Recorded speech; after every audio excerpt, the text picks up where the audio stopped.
Welcome, greetings. It is our midweek. It's our midweek Magic Realm, but it's not Magic Realm. It's our. Oh God, I really should have thought of a D, like something that started with D, right? It is our Wednesday Dragons Down. I don't know. I have nothing. What's up, Scott? How are you? I got Jack all. I have Jack. How you doing, Scott? What's up, man? So we are gonna play. We're gonna play Eastern Reaches, which is an upcoming expansion to Dragons Down. It adds new classes, new terrains. Not a lot of new rules, but new classes, new terrains, new spells, which is a big deal because it literally doubles the number of spells in the game. Michael, how are you, man? So it doubles the number of spells in the game. The spells are all amped up one level. So instead of levels 1 through 5, they're 2 through 6. So you get the most powerful spells you've ever seen in the game. So it should be pretty interesting. We are playing with, we're going to play with mountains, caves, and plains. And then rivers and deserts. And the rivers, you can see you build the river ahead of time here. So it should be interesting stuff. Should be pretty interesting. Good to hear it, Michael. So we're gonna spend like 10-15 minutes. We're just gonna go over the new expansion to see what it has in it, and then we'll get started. This is a what do you want to say? A straight game of Dragons Down. We're not doing anything special or interesting. We're just playing Dragons Down. So fame, legend points, scoring normally, and there you go. So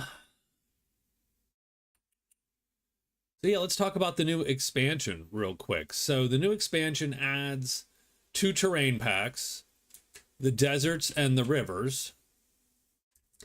And if you play with the river, you are told to build the river first, which makes sense because the river's very, right. I mean, it's super specific. You have a, and it doesn't, you can wind it a little bit, but it's going to build about the same or close to the same every time with a couple variations based on where some of these, like these bends, show up, right?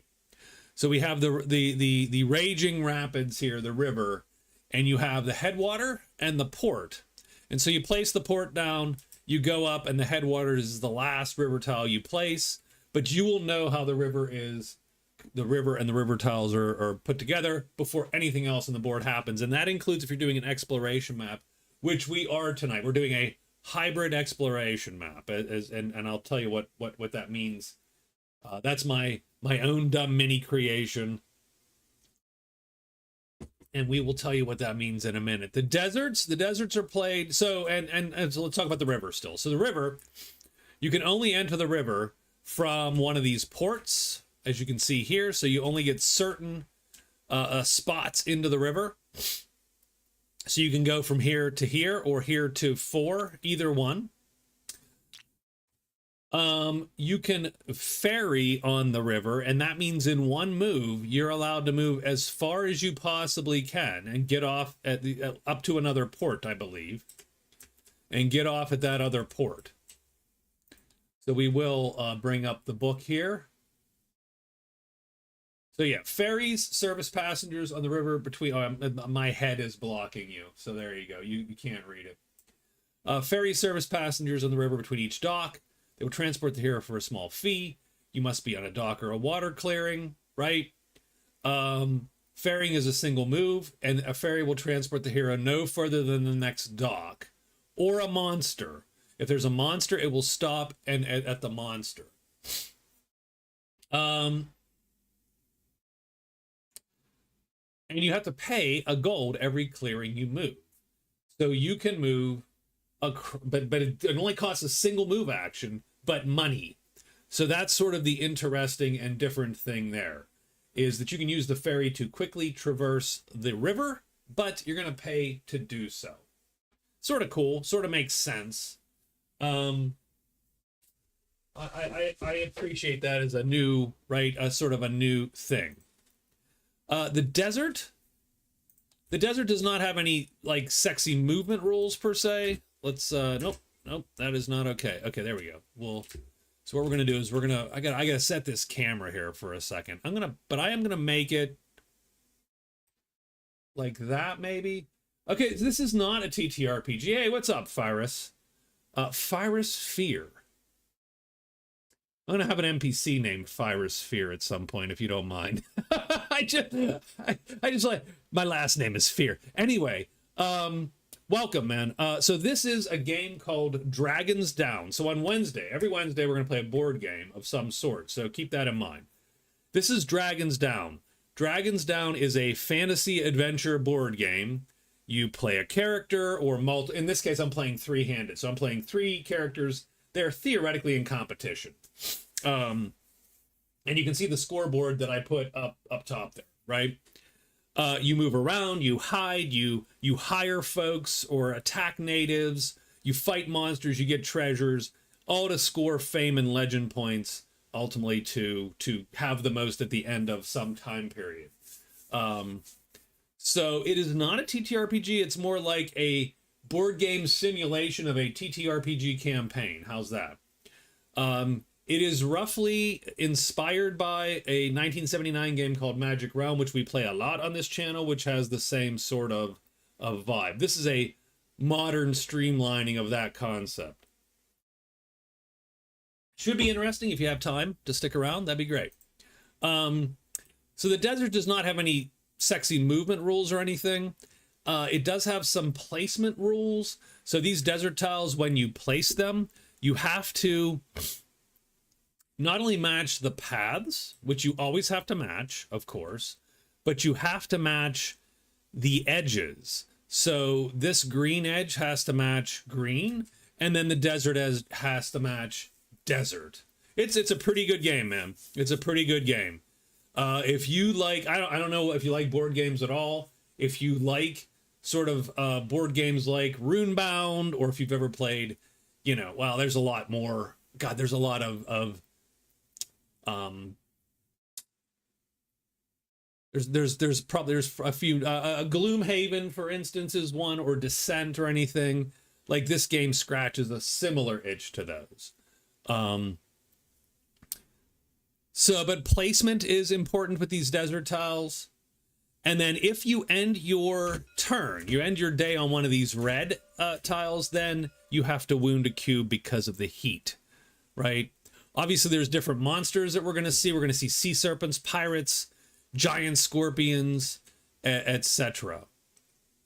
So yeah, so both the river and the desert adds again new terrain. It adds a new dwelling. We have the port with the mariners, not the Seattle Mariners, but actual seagoing mariners theoretically, and the Medina with the Aurorians.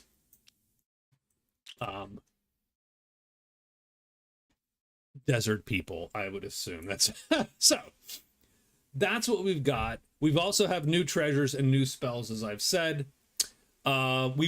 I'm not going to go over every new spell. That would take forever, since there's 36 of them, which is pretty incredible. But I did pull a couple into these characters' loadouts, so we should be able to at least see how a couple of them work. Let's get the characters going here, and then we will get started, giving people time to sort of filter in as well before we start the game, since I know there's a couple folks on chat that were pretty excited about getting another Dragons Down run in. So we have first, and I could not get rid of the buttons. That's one of the things about the mod, which doesn't suit this particular play format. The mod, I could not get rid of these select buttons so sorry. My fault. So we have, and in Dragons Down, you pick a class and a race. A race and a class, I should say, or a lineage. I don't know what they call them, but but a race and a class. And the combination of both of those gives you then your stats and the amount of cubes you can play and so on. So I picked the Elven Ranger. I wanted to go with, and by the way, I didn't think about it until later.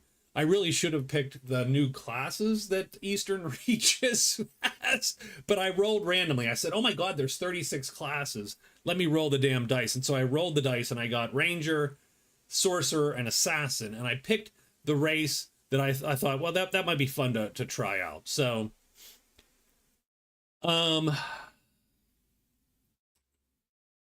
I have the Elf Ranger. And I went with Elf because I wanted to get, I essentially wanted to try out a couple spells. So I got an extra green cube from being an elf, and I got an extra spell. So the spells we have for our elf are going to be Scout, which when we draw wilderness tiles, so that means so the next time, so remember, in Dragon's Down, you cast in the evening. You always cast spells in the evening, either in combat or before the next day. So the spell then takes effect the next day. So you have to plan when you're casting a little bit.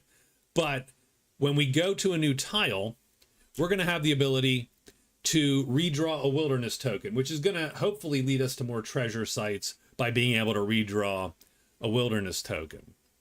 And I picked Wild Shape, and I don't know how good this is. I don't know how this is going to go. I don't know. It's a permanent spell. So once you cast it, it's on you forever. So first day, she should cast Wild Shape on herself. Then you wound a green cube, to energize the spell, and you become a creature, a non-unique creature.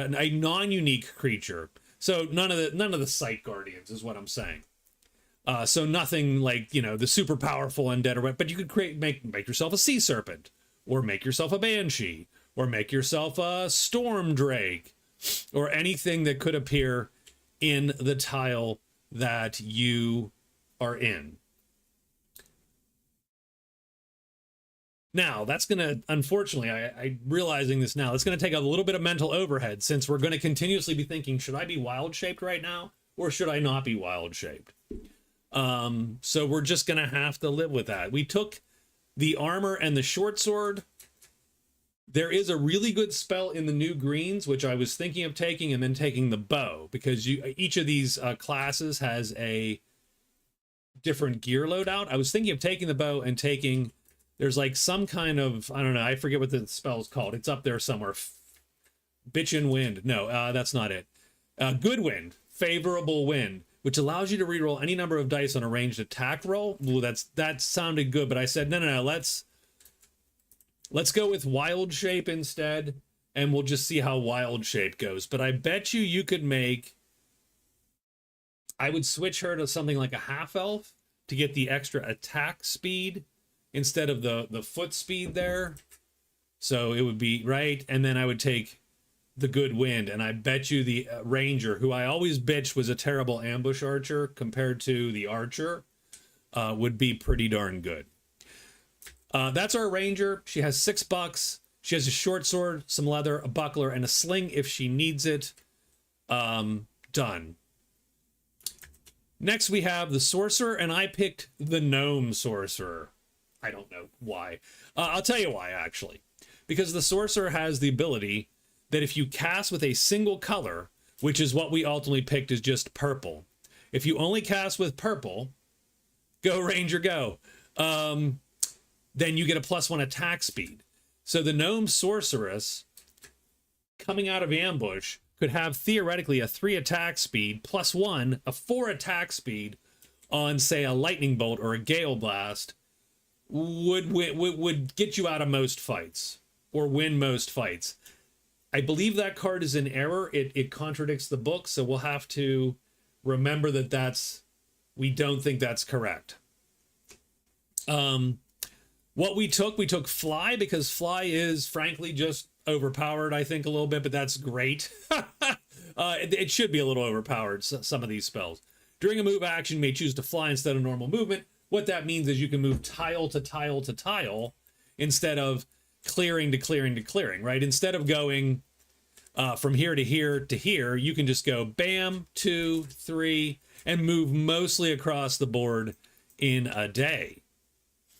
So that flight is very powerful. It is, I'm not gonna say a must-have, but it is darn good as a mobility spell.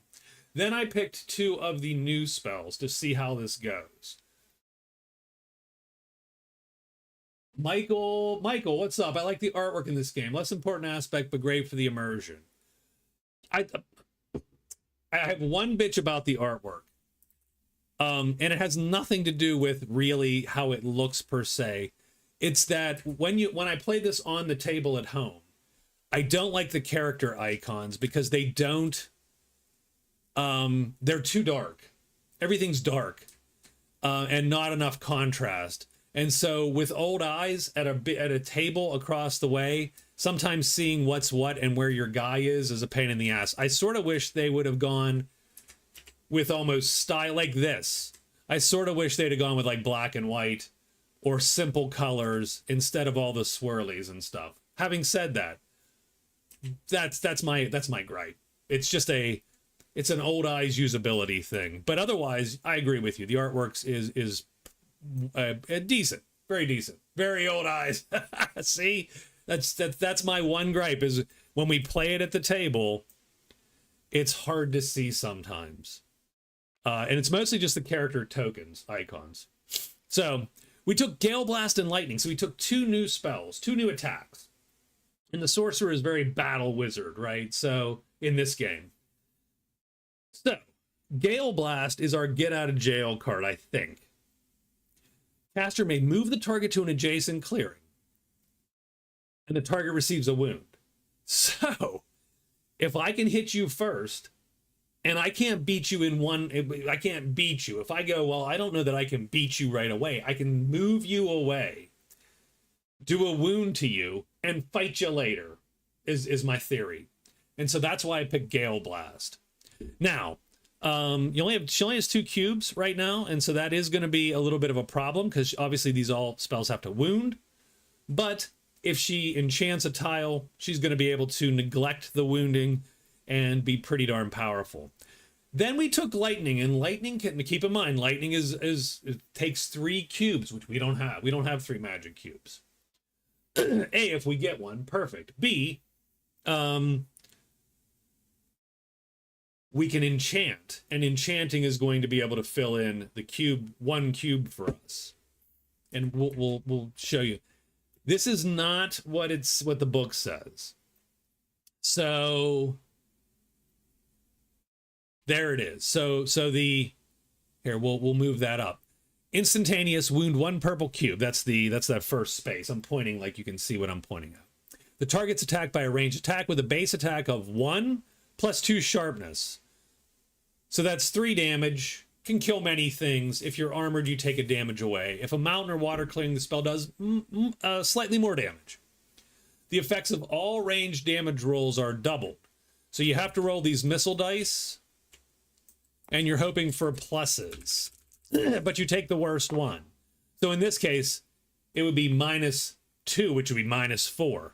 But if she rolls like that, and she gets a +1, that's +2 damage. So the lightning is variable, is the point, and very variable. Very variable. It's like strawberry shortcake, very variable. So done. There you go. So we have some good attack spells, and then we have the assassin, and we took the orc assassin, and the assassin's main power. So the half-orc can move in mountains pretty easily, and his power is he can ambush with a melee weapon, which no other class can do. Super useful, and he is going to utilize that to win a lot of fights outright. But nobody likes him. Like, he doesn't have... See, these symbols here are mostly, do people like you or not? And who likes you? Witty people, wise people, charming people. Most, as you can see, 2 or 3 is sort of normal. The half-orc doesn't get much of that. So, that's it. That's where we're at. Those are our characters.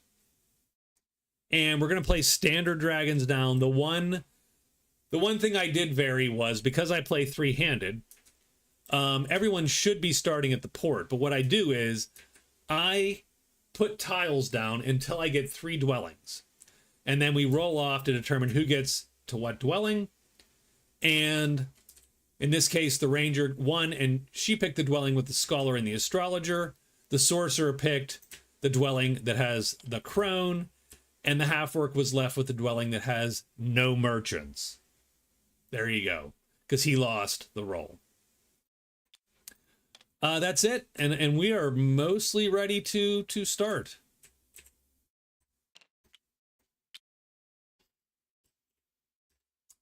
Mostly ready to start, and I think we're in good shape. So we're gonna go through. If you have any questions, please feel free to ask. That's really what I'm not an expert on Dragon's Down. I have not played in many months, and so I am pretty rusty. I expect to make a ton of mistakes. But if you have any questions, feel free, and I will do my best. So we're gonna go here, and it's day 1, and we're just gonna click new turn, I think, and there we go. So we get the ranger, the assassin, and the sorcerer go in that order. Okay.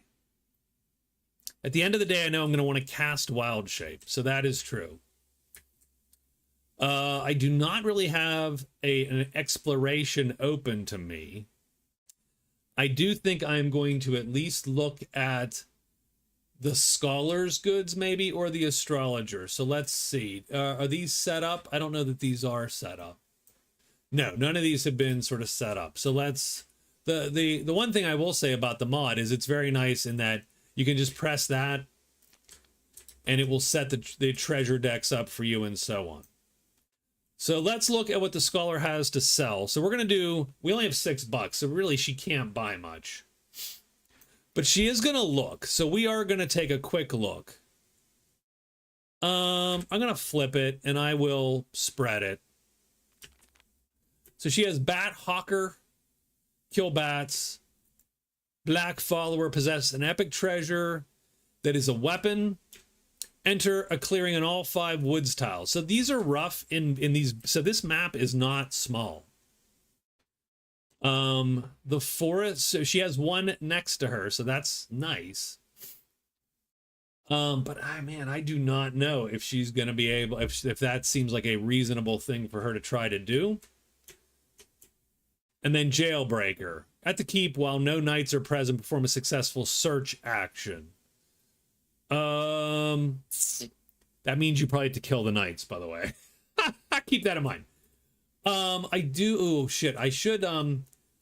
want to, because I often forget. I'm going to take these cards that exist. I think we have the Sanctuary out, right? And the Mariner. So Mariners. So what I'm going to do is I am going to flip these like a little bit randomly. There's 2 sides, and I'm going to put these near their groups because that way at least I'll vaguely try and remember them. So the missions here are pay 40 gold after killing 3 pirates, or a guardian, in other words, a treasure site, a big monster. So we got that for them. The desert folk. We're going to put them right here. Remove the treasure listed below from the game. The Ashen Prophet. Any legendary treasure. Now keep in mind we might have to move this card. And then down at the Sanctuary, the priests want you to donate any treasure that grants a new magic cube or a spell square. And you get points for doing that. So I'm going to put the cards close to them-ish. I'm going to try to keep them close. So the ranger has spent, we don't have, darn it. Let me do 1, 2, 3, and 4. You'll have to excuse me. Will have forgotten some stuff here. Copy, paste, and paste. Everybody gets 4 actions a day. We have traded one of our actions. I am going to take Forester only because it is thematic for the Ranger to try to be a Forester. I think we're role-playing a little bit. Ooh, the Ring of Truth. That would give, we have 12, it's 12 gold though, unfortunately. The Artificer's Concoction doesn't suck. Potion of Healing doesn't suck either. And I'll take black follower. Or I could take giant bats. We could take giant bats. Let's do giant bats. Done. We'll try to kill the bats. Done. So we're going to flip these, and we will group them up again. And that was the scholar. So that's one. So you're allowed to pick 2 missions up. And I'm just going to put those next to our gal here. So we're allowed to pick 2 missions up as one part of our trade phase. We can also try to sell everything we have. And we can also try to buy something off of... I'm not going to do that. I'm instead going to use my 3 phases. I'm going to go 1. So there you go. That's there's a move phase for you. I'm not going to put them in the right, and don't get me wrong, I'm not necessarily putting these in the right spot. I'm just moving them somewhere where I know they've been used. How's that? So now that we have entered, we now draw tile there. And it is a treasure.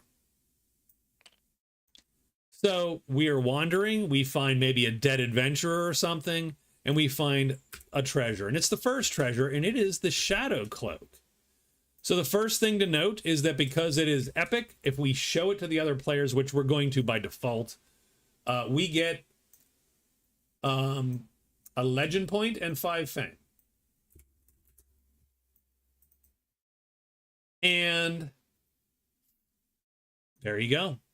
And what is the shadow cloak? Reroll any hide reaction once per turn. Must reroll all dice. I'm going to put that on. And we get the points for it. And now we can hide better. That's great. So, well, I mean, and that shit goes away. We don't need it. Oh, do we move? So this takes 2 to move because it's yellow. That would end our turn there, and we wouldn't be sneaking. So that is a little bit dangerous if we don't bother to sneak.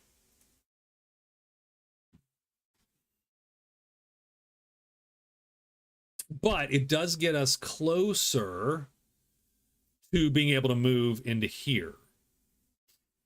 But I think...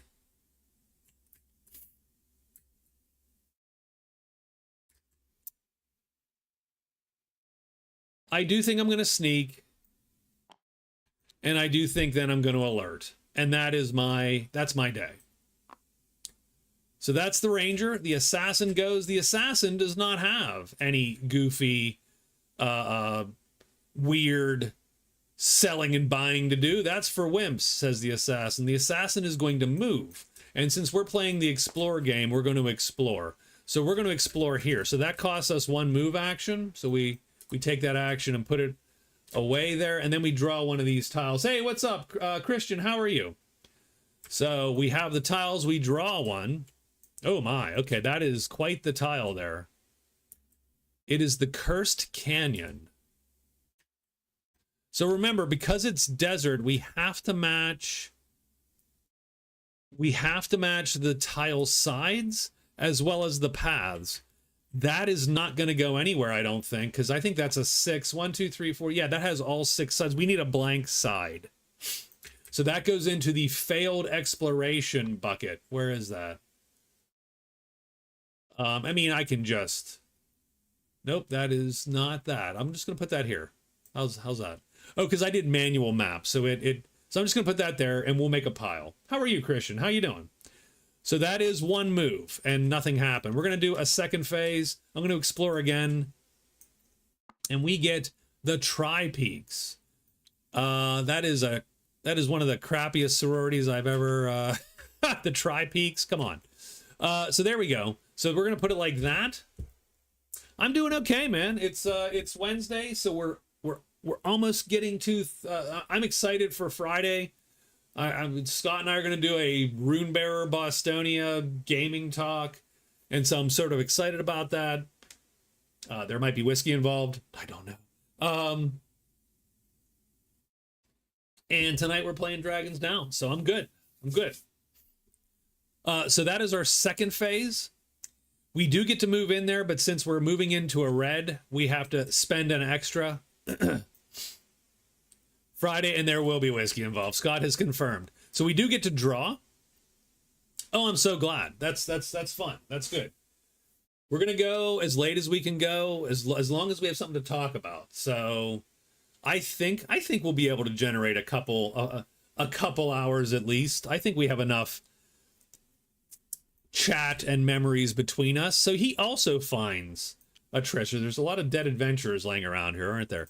So we're going to draw a treasure, and it is an enchanted treasure. So what that means is that we immediately flip this tile,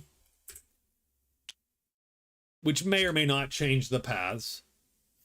We immediately put a gray cube on it because it's now enchanted. And so now there's gray magic in that tile. So anyone in this tile is getting the benefit of gray magic. But we do replace and get another treasure. And we get the Time Tinkerer's. Oh, it did that for me. That's very clever.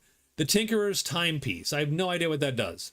One time use, the hero takes 2 extra actions. You know what?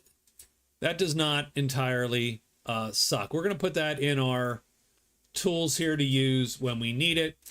And then the assassin is going to sneak. His whole power is ambushing. So him being snuck is important. Done. And that's his day. And now it is the Sorcerer. The Sorcerer does have $10. And the Sorcerer does want to find some stuff. So we are going to use... Oh, by the way, the Sorcerer... I'm sorry, the Gnome, because it's a Gnome, gets to draw 3 items and pick one before the game starts. 1, 2, 3. Because Gnomes are, you know, clever that way. Oh, I think we take leather armor. I think armor is one of the most important things in this game. And so having the leather is going to, and both of them, no, I missed the deck. Think about it. I missed the item deck. All right, there we go. Okay. So that was before our move, of course. So she's going to trade once with the crone. So we're going to do a trade move with the crone. There she is. And we might take a mission. And we might... Oop, I searched, which is fine. That's good, but there we go. We'll spread these out. Package. Complete this mission at the next alphabetical location. So we are at the Medina. So the mine. The mine would be the next... I will take the package. I mean, we could certainly, we'd have to kill the mariners. So all these imply that you're killing the mariners or someone else has killed them. I'll take Giant Hunter instead. There's no penalty for turning missions away after the fact.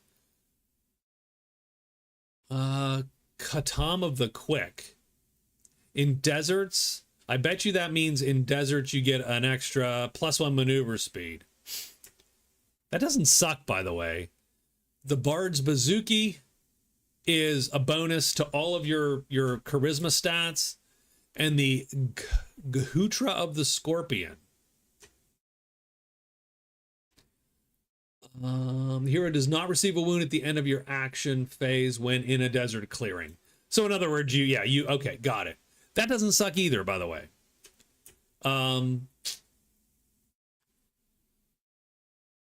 The Shekel of Subjugation. The spell Orc Call is cast. Okay. So I don't know if any of those are worth the money. I was hoping for something in desert. You get a bonus. That's fine, but I don't know. I don't know that any of these are actually worth spending cash on. I was hoping for something that would either give a purple slot or something that would give me spells. So we are going to flip these. Oof, that was a mess. We're going to group these. And we're going to put these back down on the crone.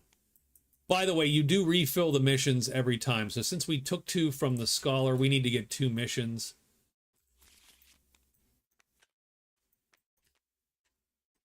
And we took 2 missions from the crone, so we need to draw 2 missions.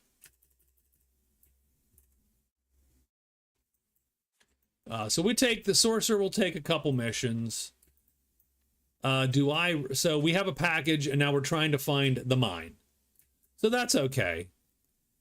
You could steal it, but that would be lame for 1 item. That's not worth. Although getting outlaw tokens sometimes is helpful. That is 1. That's our first. That is our first phase. For our second phase, we're going to go here. And we also get a treasure. Huh. And it is a potion of healing. Sure. So that is 2 phases down the tubes there. I'm going to go 3. So that is our third. The first person to enter any tile gets to draw the chit for the tile. The mausoleum in 4. Ooh, there we go. So we'll set up the mausoleum. And the mausoleum has who? The Death Hound. Death Hounds? I assume there's multiple Death Hounds. There's 2 Death Hounds. So the Death Hounds are waiting there, potentially. So that was 1, 2, 3. And then I do think the sorcerer would like to sneak tonight to make sure. And that's it. And that's the end of day 1. We now have to roll monsters. So we take this fistful of dice now. You'll see we added dice. I think that's river. I don't know what that is. I have no idea what that is. That's a return, of course. Jungle. What do they intend the desert symbol to be, I suppose, is my question. The desert is that symbol, the high mesas. Got it. And the river, of course, is the river. Duh. Okay. So, okay, let's roll these dice and then we'll interpret the dice. So we have wandering monsters and the black dice are native monsters, I suppose. So, oops, I got a 1 there. That was a 1. That was a 1. My fault. Okay. So what do we have? We have planes, which no one is in. In fact, yeah, there's no planes out there. And return. Monsters would return if in a tile with no hero. Otherwise, they move to a hero. Otherwise, we're looking for the bone symbol. That says roar, but sure it is. So we're looking for that symbol. No roar there. No roar there. We could just press the M to see if monsters showed up. Done. Done. There's no monsters today, and we are ready for day 2. So let's put these, let's end the turn. And get a new turn. And it looks the same order. So, hey, such is life. So we got the ranger first. All these chips go back. Ranger is first. I definitely think she wants to. So she's going to go 1, 2, 3. And she gets an item. Okay.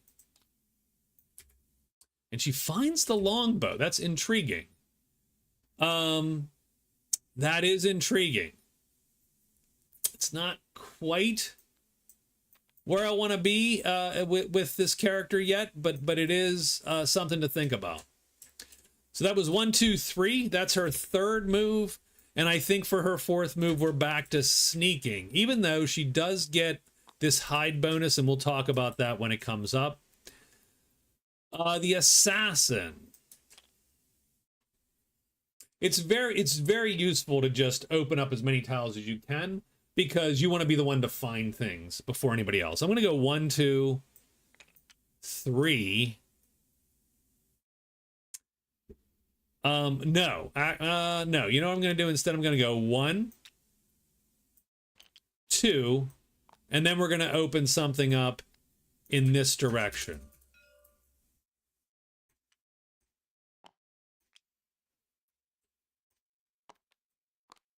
And that's, so 1, 2, 3. That's our third move right there.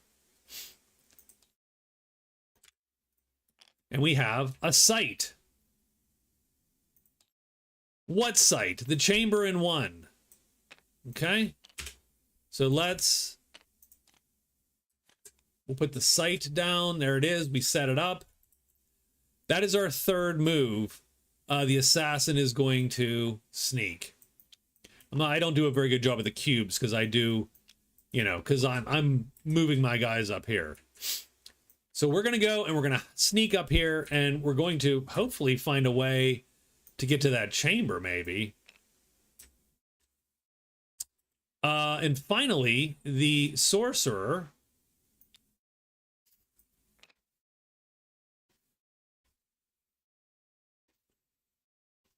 So what is the mausoleum? It's a good question. Just a site, huh? 2 deep treasures, 4 treasures. I don't know. I think we're going for that, right? Although, keep in mind, if we end our day there, we're going to have to wound. So that does, I will say this, that does start to make us think of going back and buying the cool thing.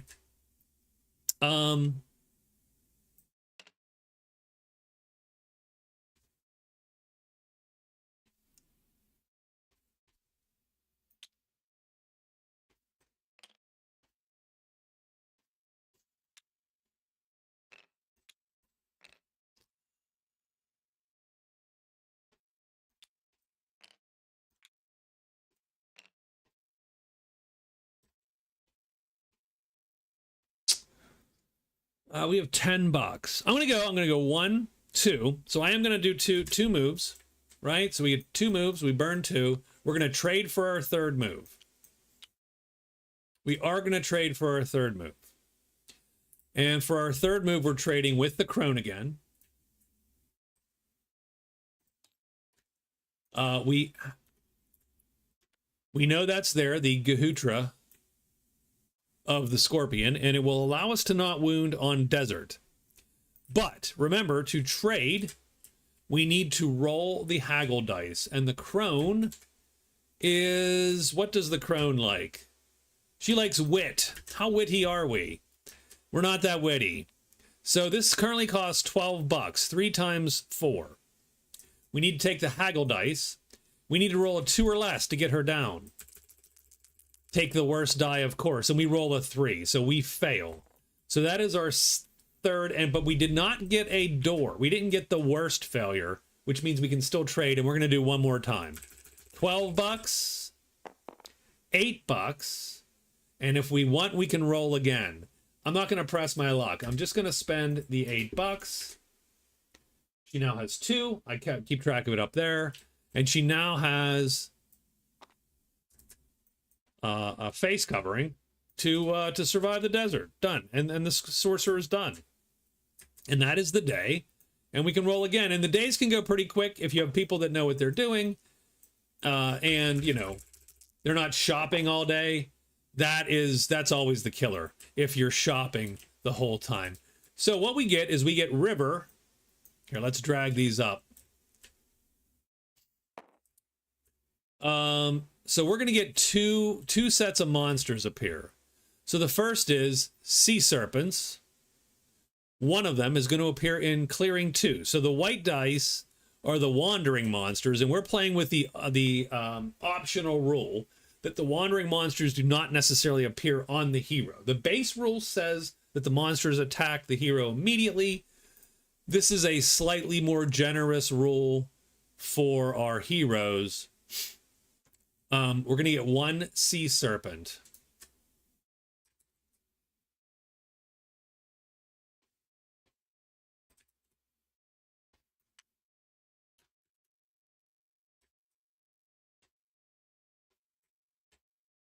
Wait, that's how it decided to move us? Oh my god, really?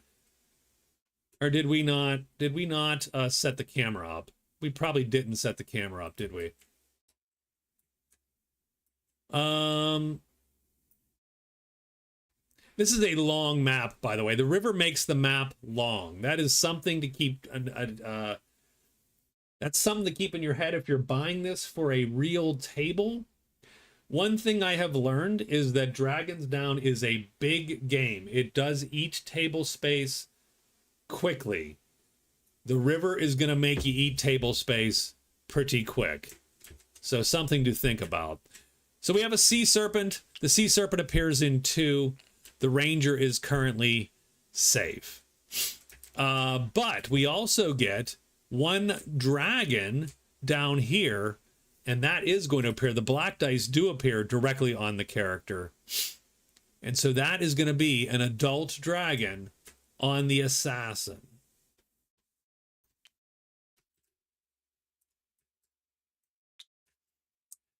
So as soon as the assassin gets jumped by a creature, he's got to roll the hide dice. Because he is sneaking, he ignores 1 fail. So one of these red "I saw you" dice comes up. He can ignore 1 of them. What's up, Rob? How are you? And so he succeeds because he can ignore that. So done. So we are hidden. So we now move this over. We're actually hidden. Which means the dragon can't do anything to us until we become known to it. We could walk out of here tomorrow. We're not gonna. We're gonna see if we can't fight this thing. So let's take a look here. Let's look at the assassin. One of the things I love about Dragon's Down is the combat. We did not alert, so we got to keep that in mind. So we have to play two cubes here. And that's going to do 2 damage, and 2 in sharp is what it's going to do. 2 sharp is not good enough to kill this guy, because this guy has 3 hit points, as you see right here. Or his health is 3. Let's not say 3 hit points. And he has 3 health, and he's armored. So he's going to take 1 of these sharp away. We could play like this and do 3 sharp damage instead of 2 sharp, and that'll be 3 damage, and that'll kill him. But then we can only play 2 of these. Oh, that's going to be rough. An adult dragon, strangely enough, is not a great fight for our unarmored assassin.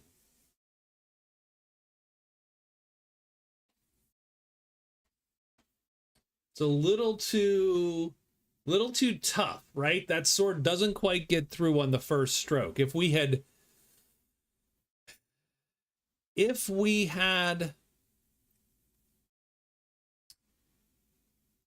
now keep in mind we are hidden, so we get 1 free shot. Or, well, the assassin does. That's his special power. So we do get 1 free attack.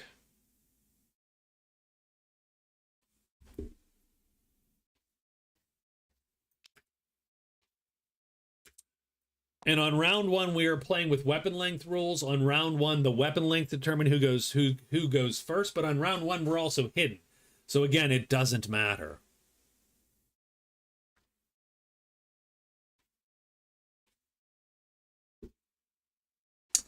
You could play this like this. So here's how I would consider. You play it like this. You play 3 attack and 2 might. And that will do 2 sharp damage. You know you're not killing him this round. You are just getting out there to stab him this round. Right? So you jump out, you stab him. You actually hope he flips, strangely enough, because that's an auto hit. But nonetheless, you can also roll the dice. So you hit him, you do 1 wound on him, and that's going to reduce him to 2 health. In Dragon's Down, if you hit a creature, you either kill them outright because you did their health or better, or you do a single wound, reducing their health by 1 because you did not kill them outright. So in this case, we would reduce the dragon to 2. He'd still be armored, but he'd only have 2 health. And then next round would kill him, because we'll do 2 sharp, which reduces to 2 damage, which will kill him. But this is a bad fight. This guy's a little too, if he flips, that's actually better for us. If he doesn't, it's actually not a great fight for us because we can't guarantee a hit. I don't like it. I don't like it.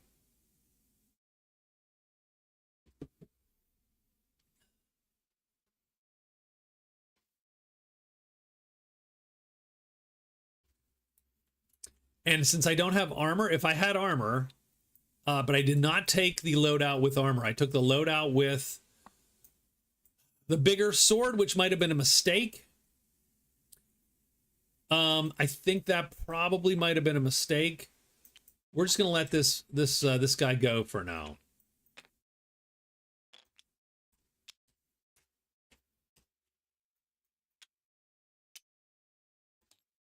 All right, so it is our third day.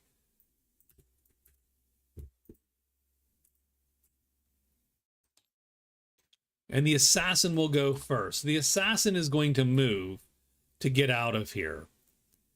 And so if you enter a cave, you lose a phase. So we're going to go 1, 2.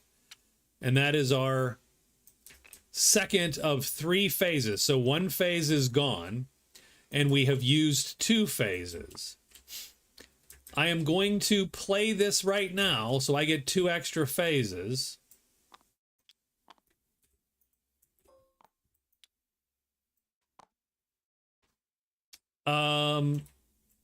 So 1, 2. Sneak is 3. Search is 4.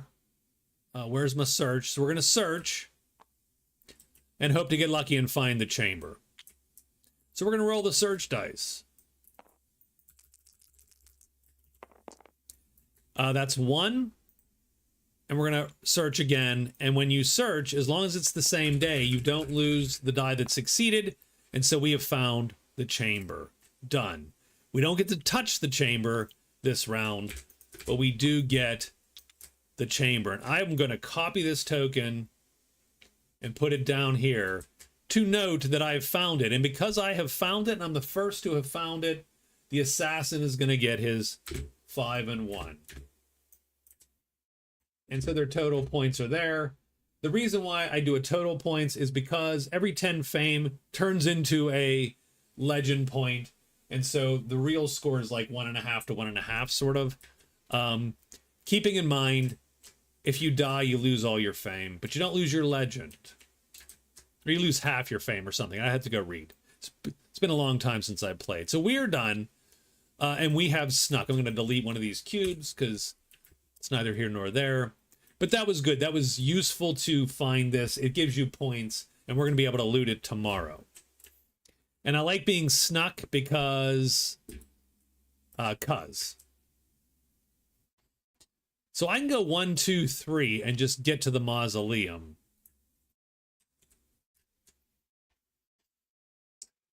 But I don't love where we're at right now. What's the final goal for this game? I love the 3-player games, by the way. The final goal is just simply to make the 30 days, right? So, or whatever. I mean, I don't know if we'll make it, but we're gonna see who the winner is, by the end of the night, kind of thing.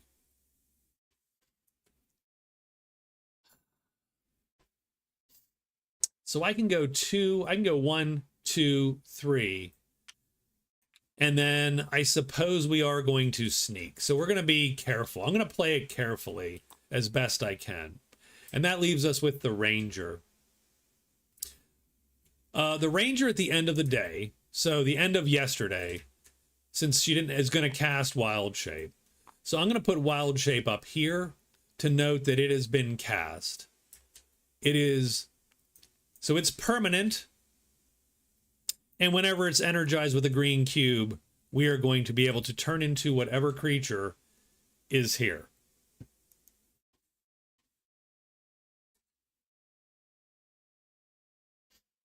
But that was last night. We always cast in the night, and I do allow myself some grace. I'm playing 3 characters.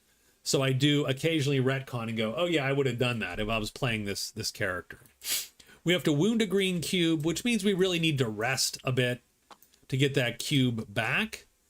We don't need it to scout, though, weirdly enough.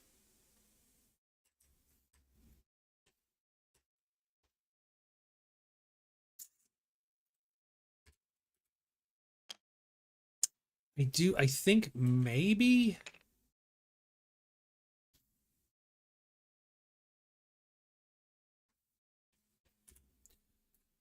So what are we doing today?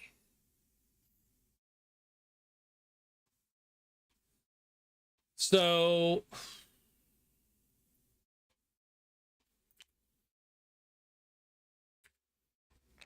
on this side, I think that sea serpent is an auto kill. And on this side, that sea serpent's just a pain in the ass. That's pretty much it. I think that's what that thing looks like to me. It's either an auto kill or a little bit of a pain. And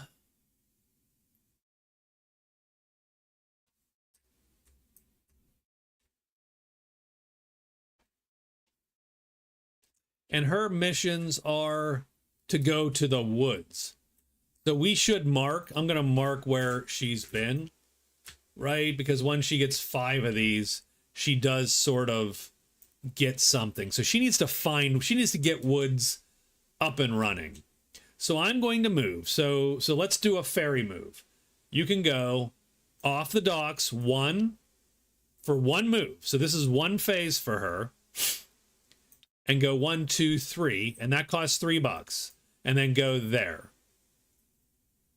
I believe. Make sure we understand the ferry move.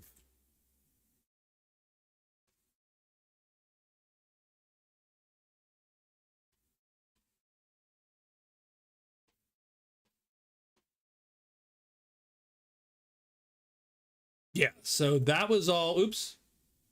I just screwed up my my chat window, so that's great.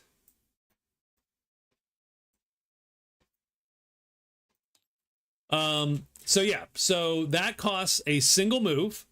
So that is one of our actions, but it does cost us $3, which she didn't have a lot of money. So she takes the little bit of money she has, and she's gonna dump it and get to there. She is going to rest twice, because 2 rest phases will get our cube back. Done. And then we can't go any further, unfortunately.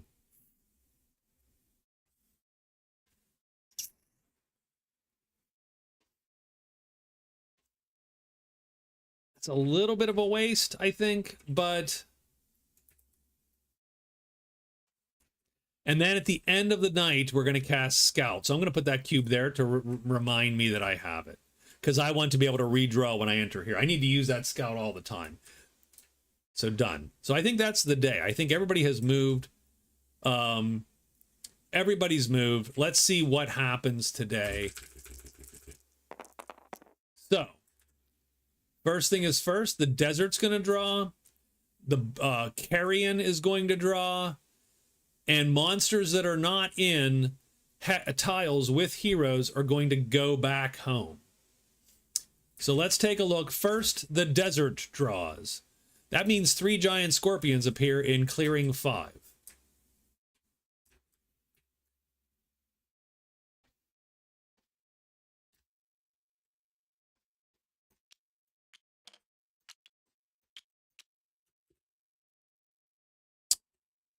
I wish you could turn off the I want to unpile everything when you move cameras. It's like, why are you changing my pile because I moved the camera? That is no bueno, game. So 3 giant scorpions. We were playing wandering monsters, so we're sort of being gentle with ourselves. This guy goes away, so he returns.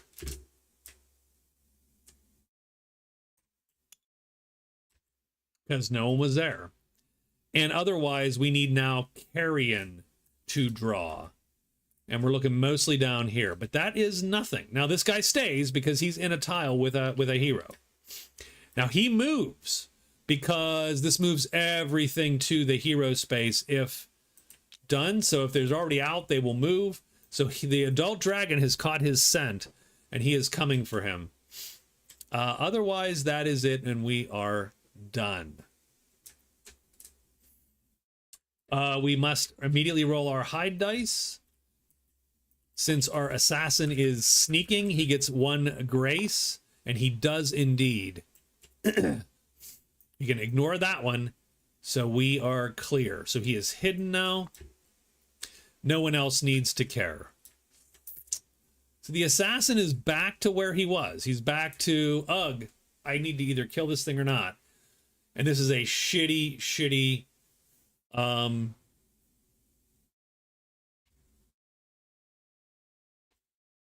this is definitely a crappy fight for the for our guy.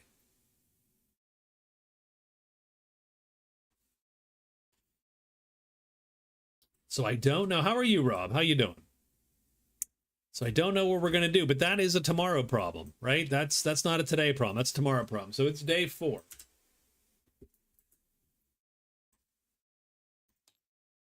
The assassin's first. So we've got to, I mean, well, we have to make a decision tonight, I suppose. We're not fighting him tonight. We're going to stay hidden tonight. I'm going to keep extending the board here, I think, a little bit. But we have to be able to place here. But that's almost a no-brainer because it's only a 1. The oak wood.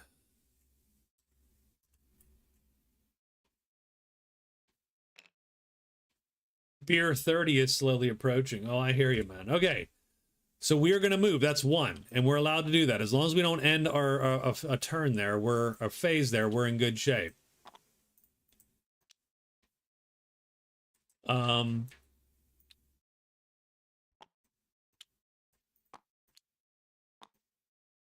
So we did move, and we did get out of dodge. And we do get to draw this this chit. And we do get a sight. And it is the crypt in 5. All right, you flip over to real. So that's 1. Well, I see no reason why we don't go 2, 3. And we are going to sneak. Because, again, it's sort of our thing. And we are done. Ranger is next. Remember that the Ranger has cast Scout. So Scout is ready to go. So we get to redraw this chit if we don't like it. We're going to go 1, 2 up into the mountains. It's a treasure. I mean, you're not going to not take treasure, right? Oh, I don't know what the hell that is. The Canopic Jar. Epic treasure. There are 2 in the game. Here, let's go here. There are 2 in the game. If they have no game effect, possessed individual, you get the reward. If you get both of them, immediately discard both jars. Select any revealed civilization token and note the location in the adventure journal. From that point forward, should the hero die in any way, they instead place their hero counter in the civilization and do not die. They don't lose anything. They don't lose any possessions. So it's your phylactery. The hero is undead for the rest of the game then. And should they die again, they die normally. I do love, I mean, some of these are pretty fun. That's not super impactful, and yet it is sort of fun. So we do get the 2 and 5 for that, which does put him to 3 points total.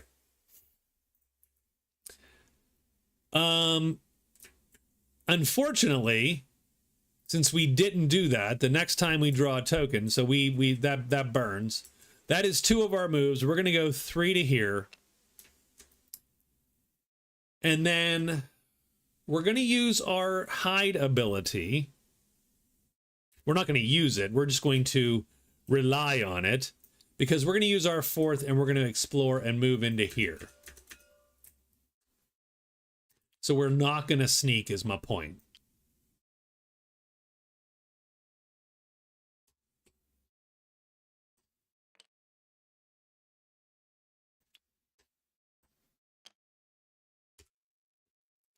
And that puts us there. And by the way, it's another woods tile. So that's our second woods tile.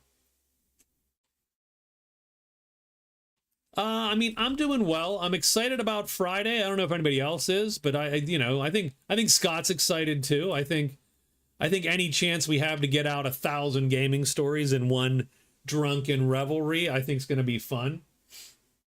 So yeah, so I think we should have a decent enough time.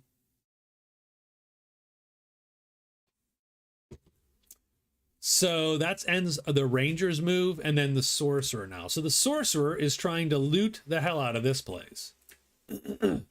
But we are going to give ourselves a little bit of a better shot. And how we're going to do that is we are going to use 3 phases to enchant. So enchanting, we're going to enchant with purple.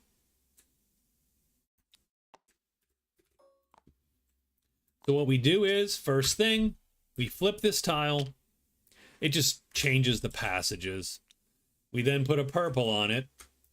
That purple is going to take over the first box of any spell we cast. So all the woundy bits go away. So this is super powerful to do that. If you and then so keep in mind, we did not take Fireball. So we don't have the area of effect power we would have as a sorcerer in a lot of cases. I want to try the new spells. So we are going to have to be wary of those darn scorpions. We're going to sneak and be done with our day. And that's it. That's the end of the day. So it's time to roll for monsters.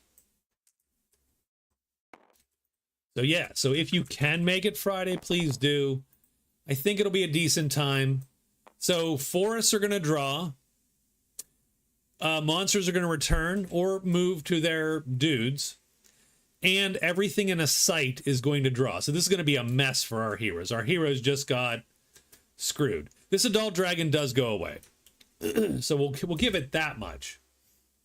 Nope, that is not where I wanted to go, game. That is not where I wanted to go. Let's set another camera to here.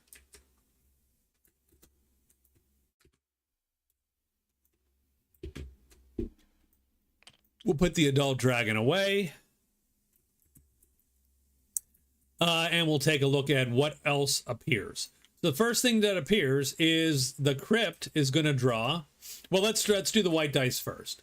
First thing is these creatures move on to the sorcerer. Done. Done. The forest is going to draw. So we're going to get giant spiders, and we get one of them in 5.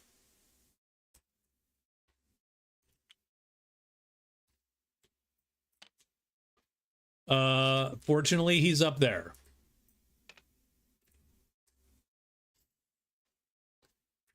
Then all treasure sites draw their monsters. So the mausoleum draws the hellhounds here. They're not hellhounds, they're deathhounds. Oh, okay, well, that is not any better, by the way. I suppose it could be better. Deathhound, maybe if you believe in an afterlife, you go to the good place. Maybe you later find that the good place is the bad place. It's all very convoluted. It's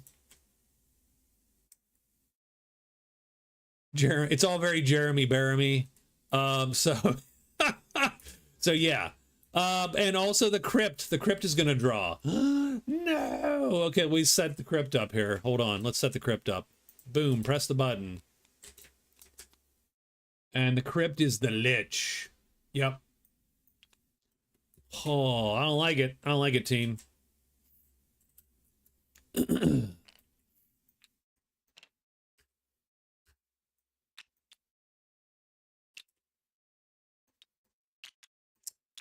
So we have to make hide rolls for, so let's do the sorcerer first. First hide roll. Sorcerer has to hide. He is sneaking, and he does indeed hide. Could be an issue. It's a lot of monsters, and we didn't take the AoEs. We just took the single target to try those out. Hey, what's up, JLC? What's going on, man? How are you?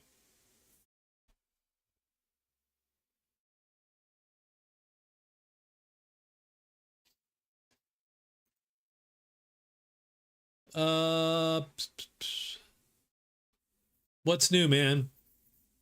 And how you been? And how is the family? So I'm hidden. I could try to nuke these guys one at a time. I don't know, that's a great idea. And I do get to roll every time to keep hidden. The main issue is simply hitting these scorpions is non-trivial. Hitting the death hounds is easier, but hitting the scorpions is non-trivial, and the scorpions can stop me from running. Now, theoretically, maybe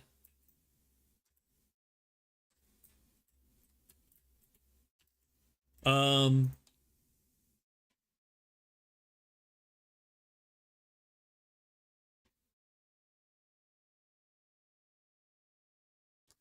do need to look up.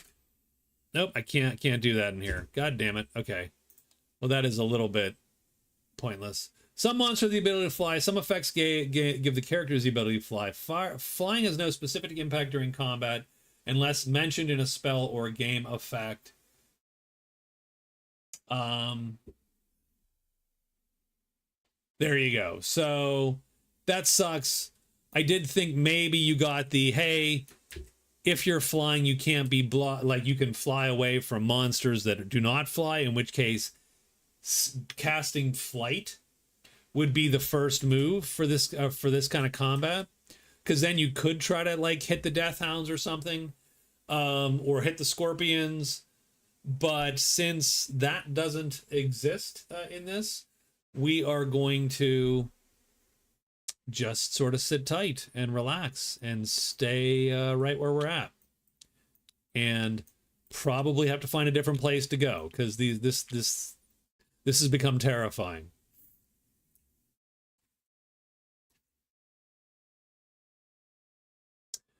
We could equal the scorpions, but that still only gives us a 44% chance to hit. Equal our attack speed on the scorpions.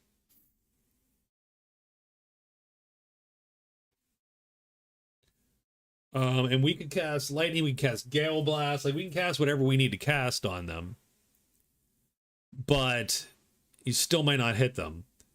You have to roll every time. You have to roll to remain hidden, and you have to roll double blanks. And that's not a great chance, because I think that 2 of these, yeah, I think 2 out of the 6, so it's literally a 1/3 chance on both dice. And so you were looking at 2/3 times 2/3, 4/9. You're looking at like a 50, you know, it's a little 50-50.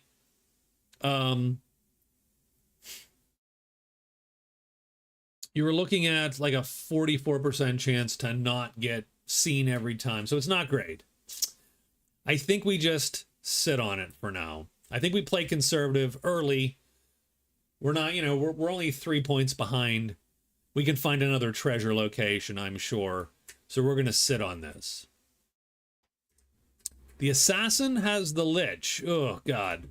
Let's take a look at what the assassin thinks of the lich.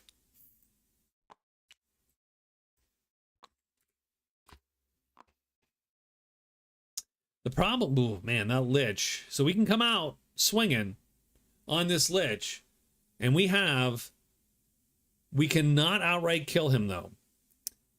Or we could, but we have like a 25% chance to hit him and kill him. And then it would be round 2. Round 2.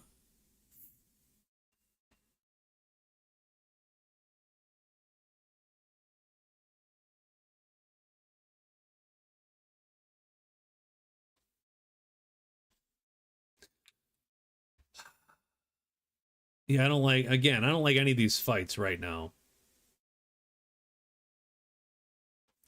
Round 2, you'd hope he would be flipped. And if he flips, then you're in good shape. You can play a 3 attack. But he kills us outright on this side without armor. So we really need to get him some armor. And that's something that I will reconsider when I play the assassin next. Probably the short sword is infinitely better decision than the long sword. I thought, well, it's the half orc, he can use that extra damage, but you really shouldn't. You should just get the short sword, do the shittier damage, but then you have leathers, so you can take a fight like this and probably win it. So we need to get some armor before we do anything else. So we're going to sit tight today. Oh, we have to, just kibitzing from work. Yeah, nice. We do have to roll hide, though. That is absolutely... We might not have a choice. If we roll double... We don't. We're fine. We are hidden today. All right. So, yeah. So... Good news is the chamber's open again. So, yay. Okay. Let's get the day back here. It's day 5. I'm feeling a little wimpy because I'm just not taking any of these fights. But I don't think that's I think that's fine. I think that's prudent at this stage. I want to show you combat, but I want to show you a combat that I can absolutely win. We're gonna go 1, 2, 3, and we're gonna just head right back to here. And then because it is his thing, we're gonna frickin' sneak and be done.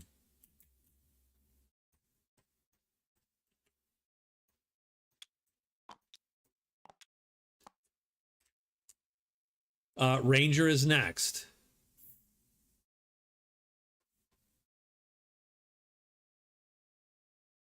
I think we're gonna go. Oh, see, that's God, that sucks a little bit. Yeah, we're gonna do 1, 2, 3, and then we're gonna sneak as well. It's an easy one. And then the sorcerer, who's a little bit sad because she is gonna have to leave her pristine, sexily tasseled, purpled, enchanted tile. She's gonna have to leave it. She's gonna go 1, explore here for 2.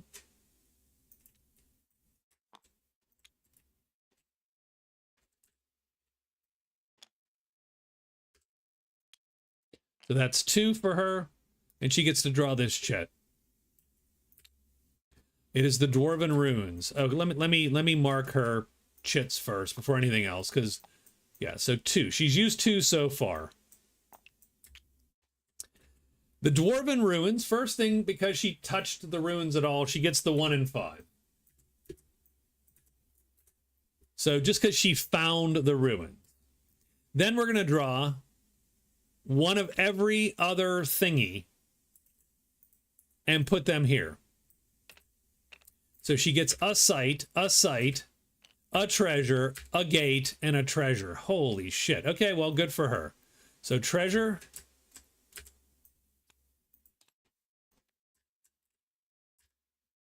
Treasure. So those are the 2 treasures. We just delete those. The 2 sites are the shrine in 4 and the gate in 4. Ooh, spiffy. And the cat. Oh, boy. And the catacombs in 4. Holy. So literally every freaking thing's in 4. I tell you what I'm doing if I'm the ranger. I'm going to enter that gate and come down here and share in that wealth there. I suppose we don't really need the Dwarven Ruins anymore. I'm going to leave them here just so we know. I don't think there's any special thingy about the ruins. The Elven Amulet in the woods gives us a reroll of a search. And then the Robe of the Chanter just is... I mean, I hate to say it. I almost don't care. I'm going to take my my points. So she gets 1 in 5. And that puts her here and gives her a total of 3.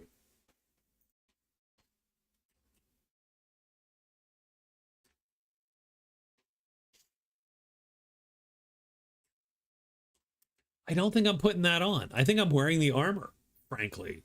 The armor's going to let us take 1 hit. Robe of the Chanter does not. It gives us a yellow cube, which opens up It does open up lightning. I can cast lightning now in a pinch if I did have that. For now, I think I'm going to keep the leather on for now. So that is one. That is 1-2. That is my second move. Now the problem is, as soon as I go in there, it's 3, and I am done because you lose a phase. So yeah, that's a little bit of a pain in the ass. Getting to the shrine is non-trivial. So as soon as she moves to 2, she is done. Instead, I'm going to search once while I'm here to try to find that path.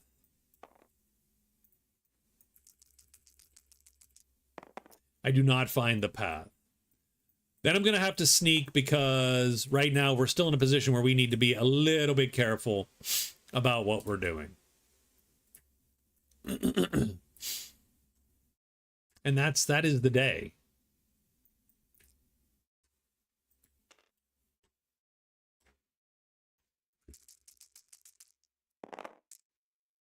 So mountains are going to draw. That's nothing, I don't think. Mountains are going to draw. No one's in a mountain. No one is in a star K. I don't know what that is. Arcane. Starry, starry night.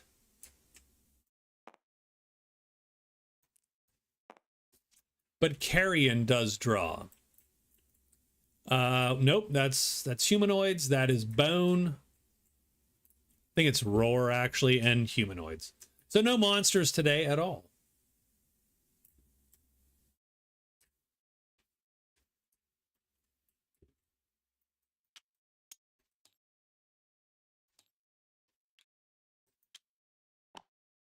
And it's day 6.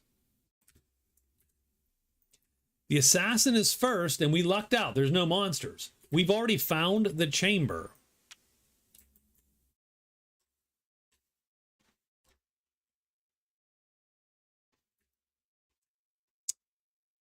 I think it's time to loot the chamber.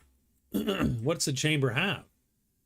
3 and 3. Oh, I think it's prime looting, sirs.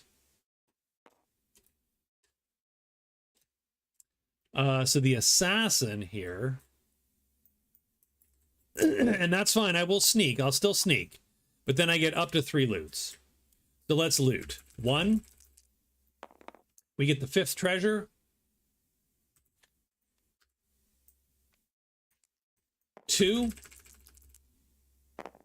we get the 3rd treasure. And 3, I get to the 3rd treasure in the pile.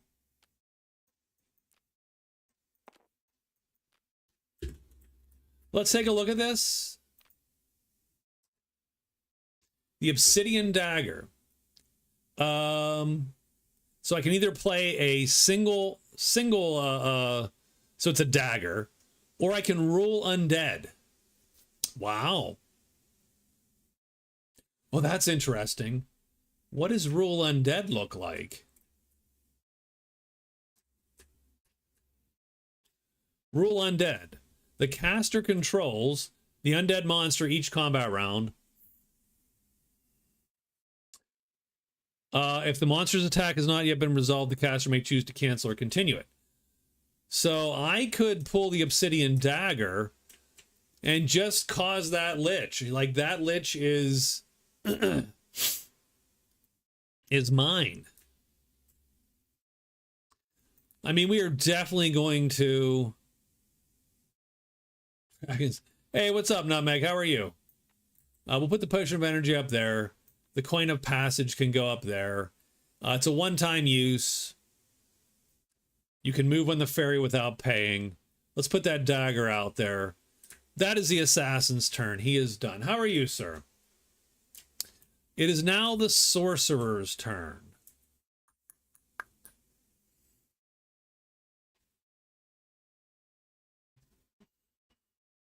I suppose we will set both of these up. So we'll put the treasures on them. Hey, Thief Ashara, what's up? Good, happy to catch you. I'm glad to have you, Nutmeg. Also good to see you, Thief. Very nice. So what are we going to do as the sorcerer? What are we going to do? Hey, welcome, and thank you for the membership. You witch king, I love it. Or queen. Witch queen. Isn't a witch queen just a witch? I don't know. Queen of witches. What are we going to do? So we either move up. Last name is Witcher. Well, there you go. Oh, perfect. Not a lie. I love it. I love it. I love it. I mean, oh man, yeah, that's the best. But no one believes you, right? First time, like no one ever like, what? Oh, Witcher, you know, right? Like before the books and the shows, like it was fine in the games, but then afterward, everybody's like, oh yeah, right. What's your real name? So, okay. So what do? We could either search for this path. We should probably, if we're going to spend a lot of time here, we should probably consider enchanting it.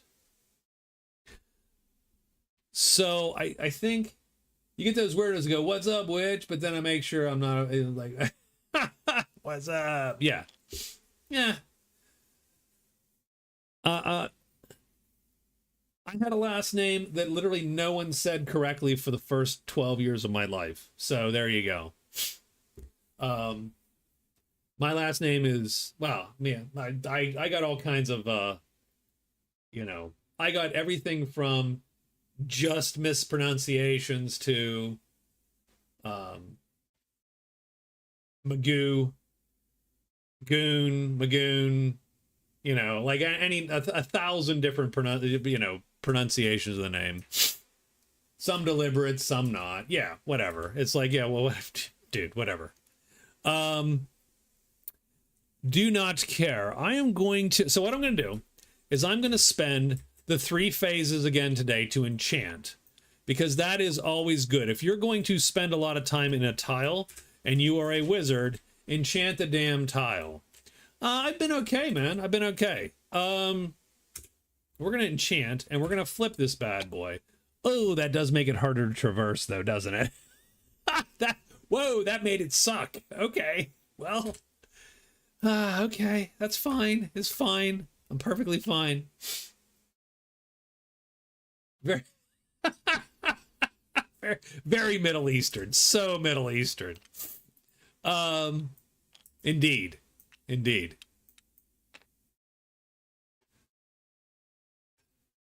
So, okay. I don't love where this ended up in terms of flipping it, but I do have purple magic now. So all of my spells are going to be easier to cast, and I'm going to avoid the wound. I can either... The problem is you don't want to get caught out. I do not want to get caught out.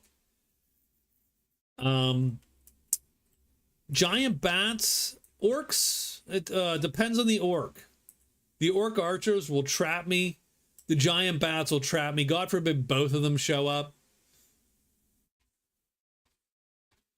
So we had this guy come into chat, and he says one thing. He just asked me if I'm Middle Eastern because I look Middle Eastern, and I'm like, no, sorry, just Mid-Atlantic. But you know, and I just don't know what his vibe was, I suppose. Just a regular white guy, man. Yeah, yes, that's it. That's literally could be my channel name. Just a regular white guy. We probably have to frickin' hide, don't we? We probably have to hide. We probably have to hide. That's a... it's a pretty good name, actually. It's a pretty good name. So yeah, we probably have to sneak at this point. So, but we've enchanted, so we now get the ability to cast all these spells a little bit easier. But we are done. And now it's the Ranger's turn, and I do think the Ranger could sort of do a coup a little bit and steal all those points. We could go down here. We could explore here, and I did intend to. But literally, that's 3 victory points right there. Just going down there and finding both of those would give you 3 points. Before the Sorcerer. And then, of course, you could theoretically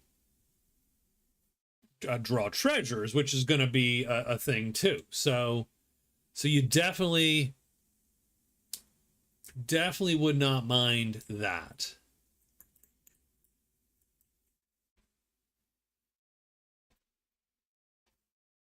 But it is going to cost literally her entire move to get there, because this is a 1-2. So this is a 2 move, and then the third move puts you in a cave, and that third move puts you in a cave, and thus you only get 3 turns. So you'd be relying on that sexy hide cloak that you've got to keep you safe. And what the hide cloak's going to do is you're not sneaking. So because you're not sneaking, you have to roll double blanks, but she gets 2 shots at it. See, so she would have succeeded. I don't super love it, because you don't necessarily want to get caught in whatever this mess is going to be. But we're gonna do it, aren't we? We're doing it. I think we do it. Or we can just move down here and explore again real quick to see, and you might find your own sites.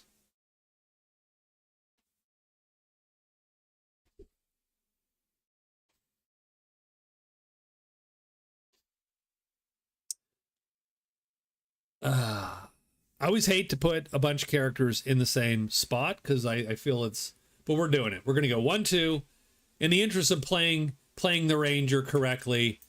Like I would do this if I were a player. It's a little bit dangerous. So here's the third move. Let's get into time zones. And so she is done. And that's the day. That is the day. The assassin, she does not get to sneak today. The assassin made good tonight on the loot.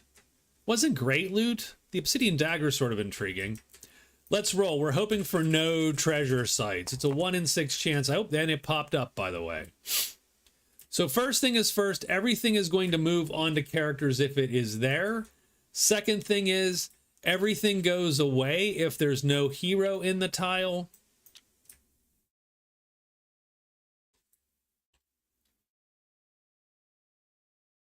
Wouldn't it be cool to script in UI so you never have to guess anything or remember? I will say a couple things. So here's the thing. No. So, like, this has a lot of scripting in it actually already. Here's the thing I don't appreciate. It makes it harder to then deviate from the actual game. So if I want to add things, or if I want to play 3-handed, I have to fuss with this to get it to play, to get me... So for instance, because this mod assumes that I will be picking a color and playing at a seat, not playing 3 hands at once. So my answer is sure, up until a point, if that makes any sense.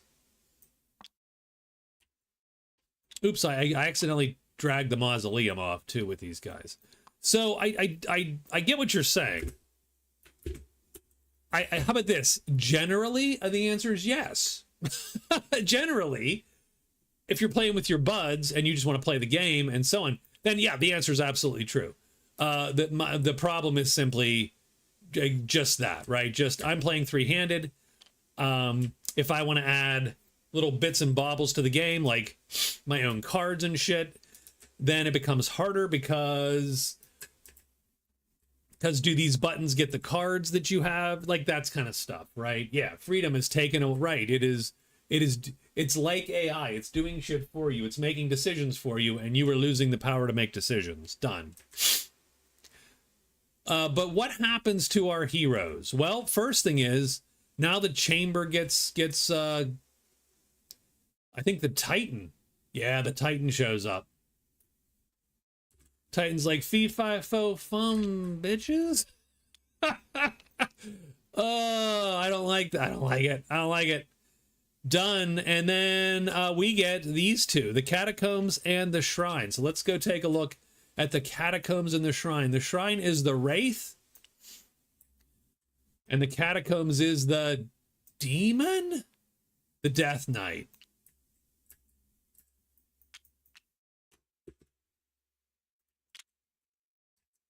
And we immediately have to hide. So let's roll first. We go in order. The assassin gets his fight first. The assassin is sneaking.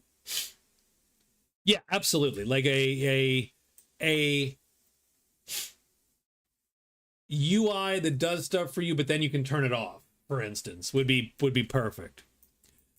So because we are sneaking, we get one. So we are snuck, we are hidden. This is not necessarily the worst fight for our guy. It's not the best, but it's not the worst. Here's why. To kill him outright, we need to play 3 cubes here. That only leaves 2 cubes here. And so we can't auto hit him unless he flips. If he flips, we auto hit him. If he doesn't flip, we just have a good chance to hit him. Remember that we are assassin. We can ambush with a melee weapon. I think we take this fight. I think the worst he does is teleport us away, and the best he does is die. Done.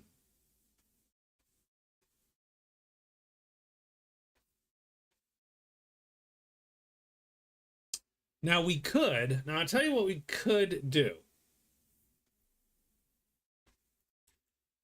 And this is definitely something the assassin gets to do that no one else really gets to do. We could also play like this. I want to eat those cubes. That's funny. I love the cubes. I love the cube system. I love the combat system of this game. I do think that's hilarious. Yes, you tell it. I wonder what they. Ooh, that's cinnamon and chocolate. Oh my god. Okay, let's look at the fight here. So you might think, well, you play the 3 strength, you play the 3 might, and you go all out and try to hit him. But we can only play 5 cubes because we did not alert today. So that would mean we lose our auto hit. If we play like this, we don't auto hit him. Unless he flips. That's a 1/3 chance that he's going to flip. A 2/3 chance he stays put. If we don't auto hit him, second round, we're sort of stuck. But let's look at this play. Remember, we're ambushing because we are the assassin. We play like this. Now what this means is we're going to auto hit. What we're not going to do is we're not going to kill him. We're going to do 3 damage to his 4 health. Which is going to only wound him, reducing his health to 3. And then we will become visible, and he will attack us. But that means the next round, we can play just like this, guaranteed to do 3 damage and guaranteed to auto-hit, and we'll kill him. So we're going to play like this instead. All right, so let's get the dice out here.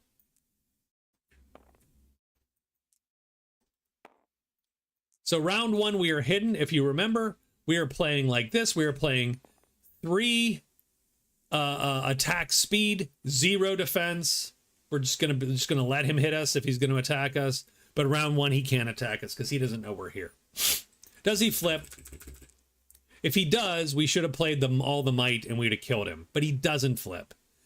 We do hit him because we outspeed his defense. His defense is 2. We have 3 attack. We do 3 damage, which is only good enough to wound him. So we'll put a heart by him. So now his health is 3. Now we are no longer hidden, and now we have to fight for real. I'm going to play exactly the same. If he flips, he does not flip. So our attack goes first because it's faster. We hit him for 3 damage. He only has 3 health now, and we've killed the Titan. We keep the Titan token as a trophy. Monsters do not regenerate in Dragon's Down at all, like in Magic Realm. And we get 13 fame to bring us to 18 fame. And currently we have 2 points. And we have cleared the chamber for ourselves. Haha. And that was that fight. Oh, now it's the Ranger's turn. The Ranger has to roll hide. This could go really poorly. The Wraith is going to hold her in there. That's going to suck. But we need... Can I explain the damage more? I can explain the damage. So in Dragon's Down, you either kill your target outright, or you do 1 point of damage. That's it. That's all you do. There's only two ways that combat round could go. You kill it by doing 4 damage, or you do a single point of damage by doing less than 4 damage. That reduces its health to 3. And then the second round, we kill him. Oh, I don't know active Magic games. It's just I think it's some cheesy Magic Realm clone. How are you? I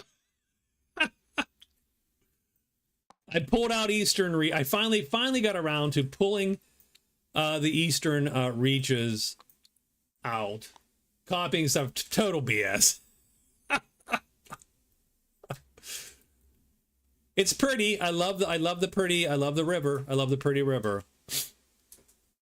But now we have to roll for this this terrible Ranger. If she fails twice, she is screwed. But a person can learn to play it without a PhD. I give you that much. That's a fail. She gets a reroll because of the Shadow Cloak. Would you use a mod where the enemies you fight take a random amount of dice flips, and also the time they flip is random, so they aren't able to spam it to fly off screen? I'm not sure what that means, if I'm to be honest. Oh, she fails. She blows it, so she is stuck. Oh, that sucks. That's bad for her. That is not good. That ain't good. That is not so good. I was sort of not. That's just some poor luck here. Is what. What do you mean? I suppose is what I'm asking. When you roll dice, you press a button. What if the enemies do it themselves on their turns? She cannot run because of this 4. This 4 time. If she can't run no matter what. This Wraith has to die. Yeah, I did. I just avoided those. Like I was like, oh, I don't want to do that. First off, I like manipulating all the shit in combat, so I do appreciate that. Oh, this is bad. This is not great. I do think our best bet. I like the touching. First off, I think it helps to encode the game in your head more. So that's just me. She is allowed to. But yeah, no, I mean, the monsters roll the dice on their turn. I mean, I would not use a mod that did that. Because again, then you're like, well, another day. She's so dead. She is so dead. What can she wild shape into? A giant bat. Hold on. Oh, it's still a time 4. God damn it. Oh, that's no good. Soon. I'm closing in on dead pretty darn quick here. Let me see what do we got here? Or an orc. Is it any orc or a random orc? It's probably a random orc, right? Or is it you get to pick an orc? I don't think that's going to work for me either, by the way. The giant bat has the advantage of having a time 4 get out of jail free card. Yeah, random work would not be ideal. The bat would be useful if we can get this guy to flip, or... So could I play this? So let me ask you, since you're here, thank you. So this is Scott. If you don't know that this is Scott Demers, who wrote the game, who is the designer of this game.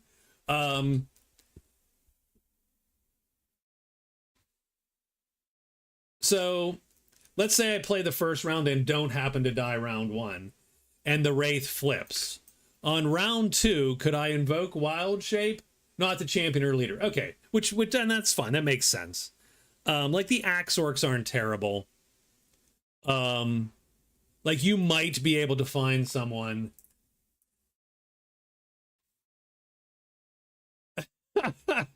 You might be able to find someone that can like kill this wraith, for instance. So round 2, could I invoke green and then flee? Wild Shape is cast. Wild Shape was cast turns, yeah, a couple turns ago. So it's not active in the sense that it's not powered. So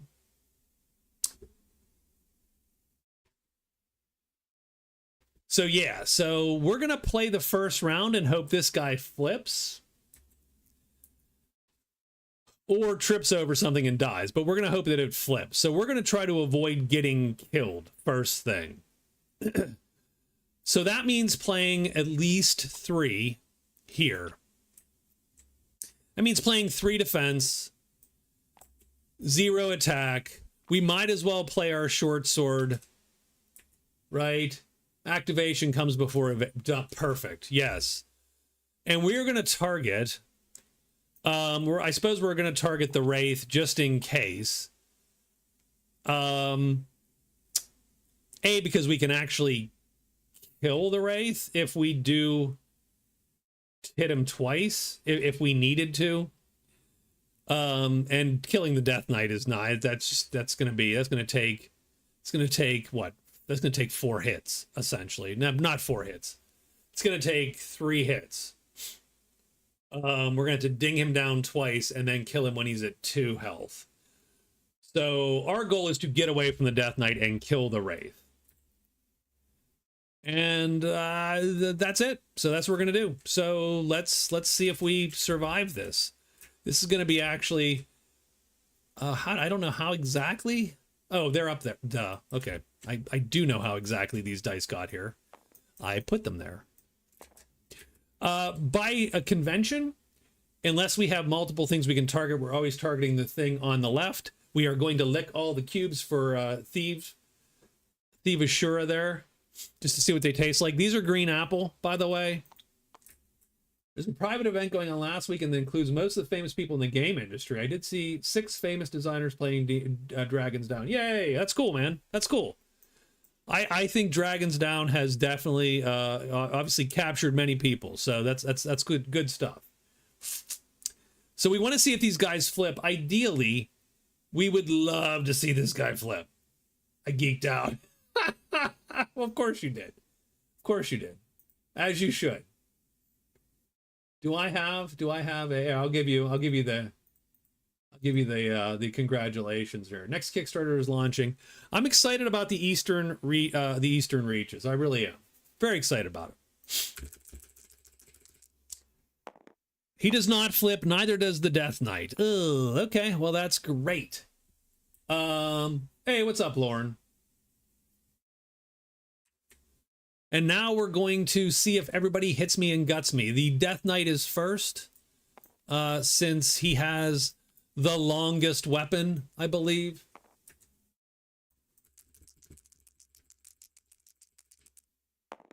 And he does hit me, of course. So we're going to take the buckler. And he's going to smash that buckler. So that's it. And he does a wound. So he's going to hit me and he's going to do a wound. And we sort of need to keep... Oh, God. Yeah, sure. Sure. Doing great, unlike the shit. No freaking kidding. Come on, we need to. That's a miss. Yay. Okay.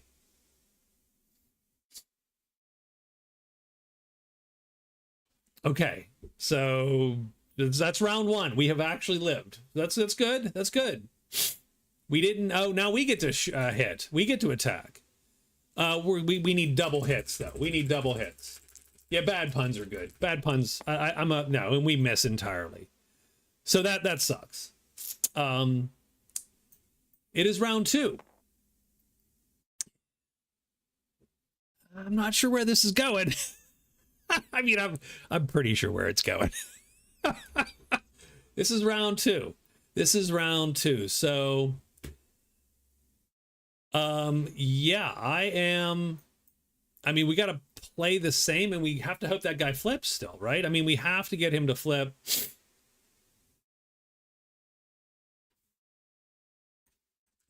So, sure. And they both flip. Well, I don't love that. I don't love that a lot at all, actually. So they're both going to flip. We're playing like this. They get to attack first. The ghost is first, the wraith. And he has equal. So he's going to miss. Haha, suck it. The Death Knight. The Death Knight. The Death Knight is going to miss because he does not have, his attack is 1, my defense is 3. He misses. He needed 2 hit symbols and he misses. That would have hit if it was the Wraith. Thankfully, he did not. Now I get to take a shot. Sure. I need double hit symbols. Oh, that looked close for 1 second, but I do miss. So that's round 2. But I didn't take any injury. I did not lose my last piece of armor. I'm going to invoke green magic to get the wild shape. I'm going to transform into a giant bat. So now my stuff, my cubes mean nothing. I'm now a bat. I'm a leaf on the wind.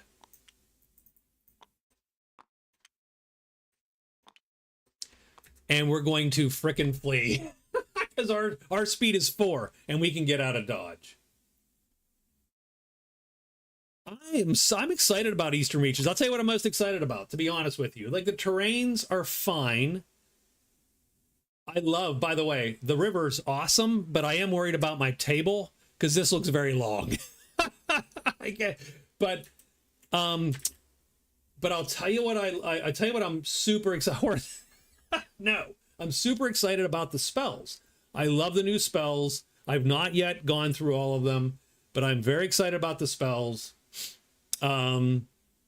It's very, you know, right? I think it's very cool.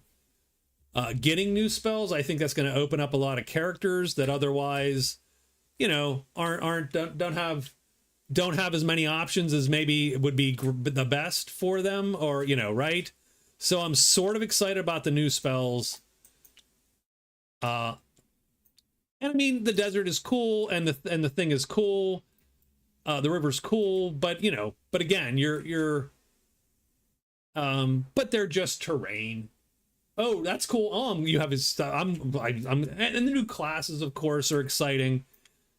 So but I'm jazzed about the spells. Oh my God, the spells. They're pretty good, the ones that I've read so far. And again, I like that you sort of vaguely upped the power level and up this, you know, the cost of them, but up the power level. That's good stuff. Just terrain. It's just terrain. It's new terrain, and I get it. You know, here's my problem with new terrain.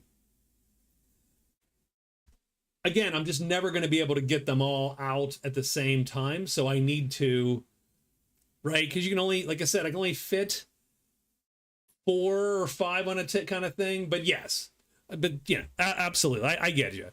I like the river. I like the movement rules in the river. That's sort of cool.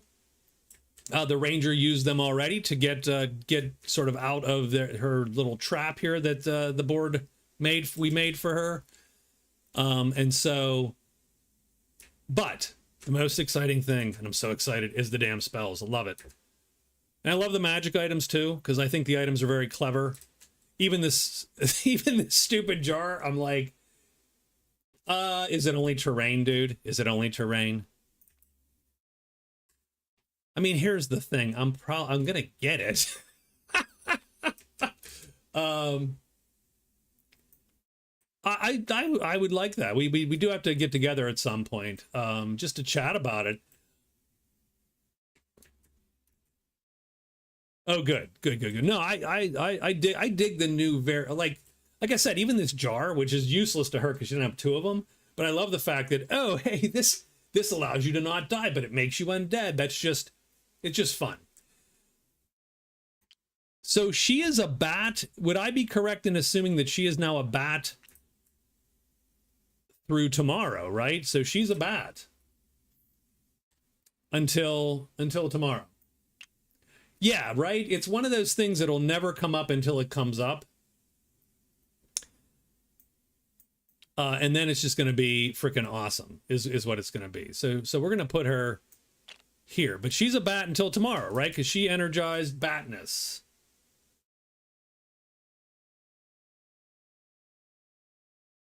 Unless she leaves the towel, she has to do another monster. Oh, that's true. So if she flies here, she becomes a giant scorpion or something. Okay, now here's a silly question. And I'm really actually very glad you're here right now, because if she transforms into a flying creature each time, can she continue to fly, or does she have to land? So if I leave this tile and became a scorpion, I would assume that I would land somewhere. But if I become a shardwing, can I continue to fly and then become a griffin and then become, you know, you always land. Got it. Okay. So I can't fly from place to place to place, but I could continue to fly. Okay, that works. That works for me. I just figured, well, I mean, I don't know that she's going to do that, but all right.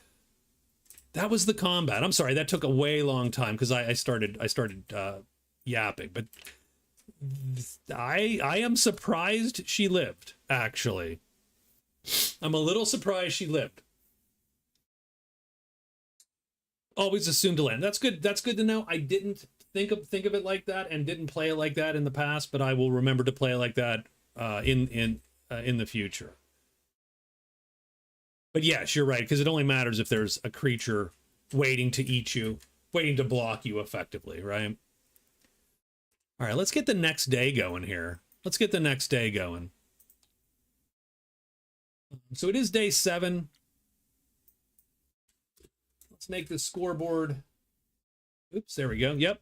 The Sorcerer is first. I mean, the Sorcerer's not looking forward to that either, except Gale Blast, one of the new spells, does give the Sorcerer a little bit of options to deal with, say, the Death Knight, but the Wraith is fast, and that could be a problem.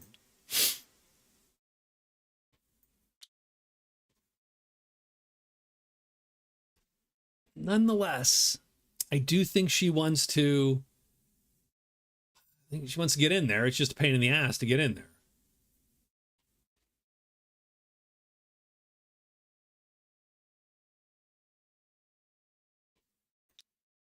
She would have to search twice, or she could go into here and then search. But of course, you'd only be searching with 3 moves instead of 4 moves. But this, you're going to have to do that anyway. So I think the best move is to move to 2. That burns a move, obviously, and also reduces her to 3 phases this day. And if it's boring or that's funny, but no, come on. Let's search. We'll search once and hope for the best.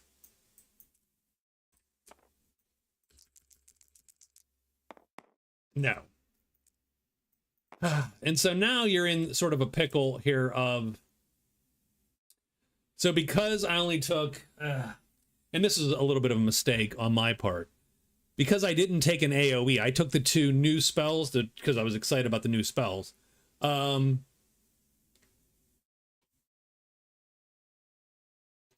she cannot fly. She has to. Good to know. Good to know. Sucks a little bit, but good to know.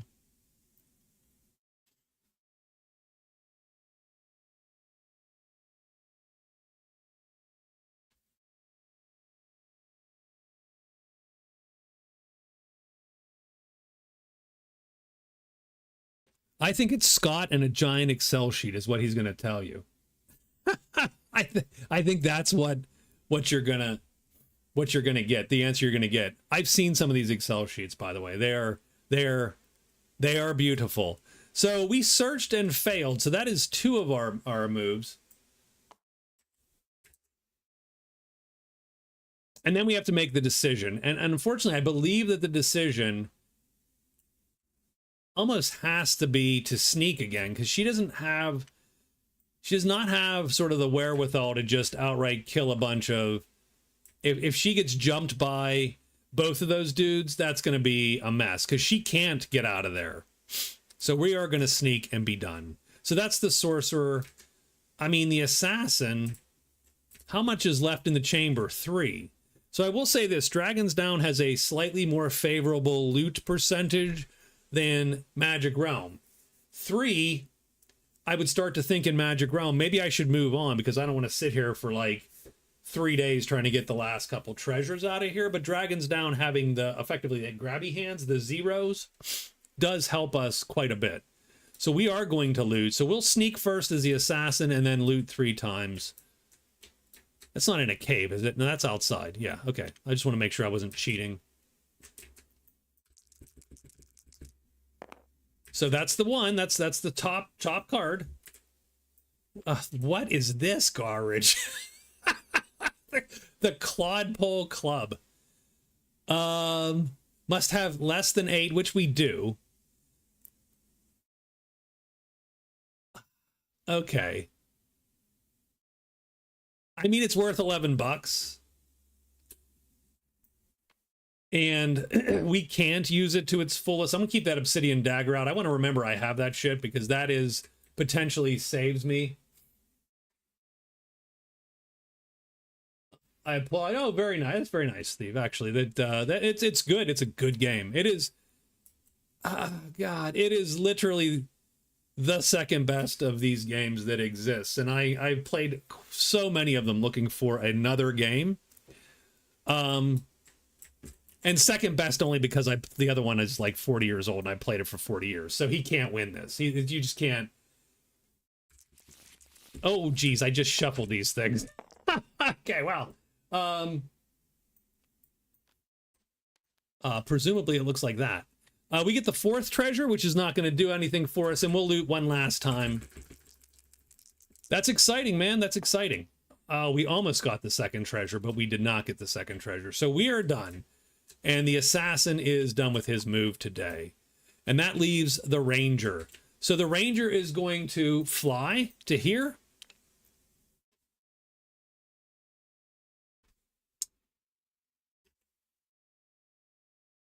So that is one move. One move. And remember, we only have 3 because we started it and we were in a cave. So one move. The second move, I'm going here. Sure.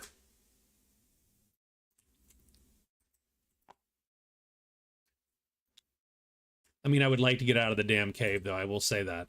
So we are going to get out of the cave. Oh, it's the mine. Oh, that's interesting. That's interesting. Hey, what's up, Asaru? It goes okay. Far from it. I think you've done quite well for yourself. So, but that's let's figure out where this stupid mine's going to be. That's probably great for the Ranger. It's not in 5. We're going to roll a 1, 2, 3, or 4. 3. So we're going to put it here. So the mine is going to go here. That's good for the Ranger, and it's good for, I think the Sorcerer has a package, too.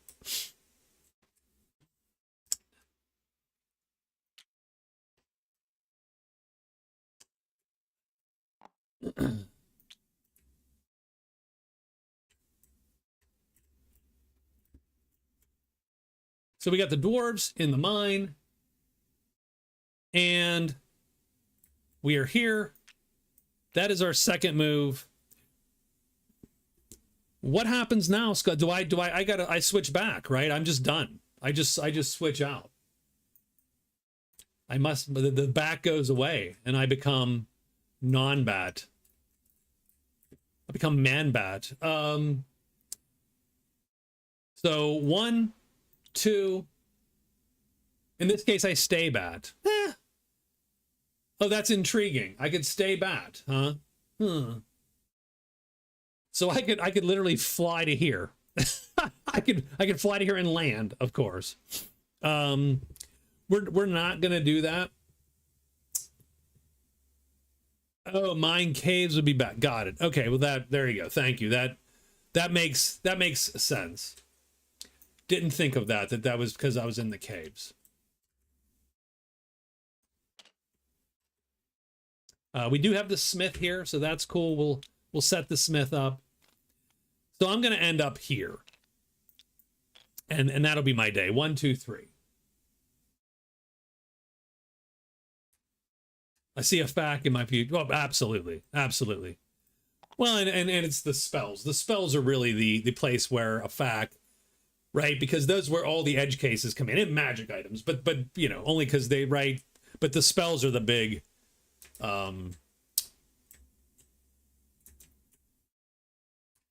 So, okay, we survived. The sorceress has not gotten any, I mean, she got 1 closer, but not really much closer. And the assassin is probably done with the chamber for now. Let's roll our monsters for day 7. We'll resolve any combats. And so it looks like swamps. We don't have anything in swamps. And whatever the hell this is, ancient sites. That's going to be nothing. But now let's look for carrion out and about. Orcs there, so humanoids there. Roar there. I always call it bones. And so no monsters. So that's good. That's good for the heroes. And we are done with the day. So that's the end of day 7. So that's the end of the first week of play. It's a pretty tight game, but I'm not very good at scoring points in this game. Like, I really need to learn how to maximize score. I'm not very good at it.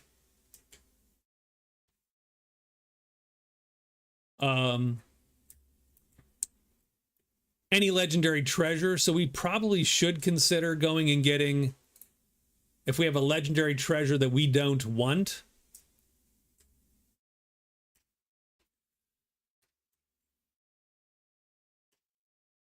We should consider ditching it.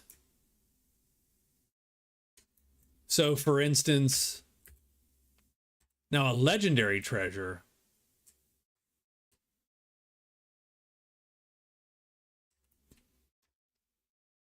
is not any treasure we have. We have some epic treasures, but we do not have any legendary treasures like that. So that we can't turn anything in there.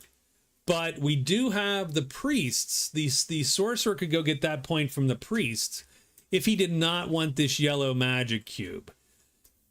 I do want it. I just don't want to give up the one thing keeping me from being hit once. That's all. So, but I should consider ditching it or moving on. All right.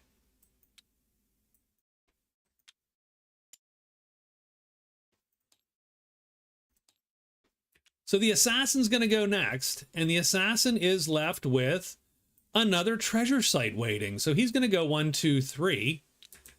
And then, frankly, he's going to sneak because that's the prudent thing to do. Done. The sorcerer is going to search twice at least, and then decide what to do.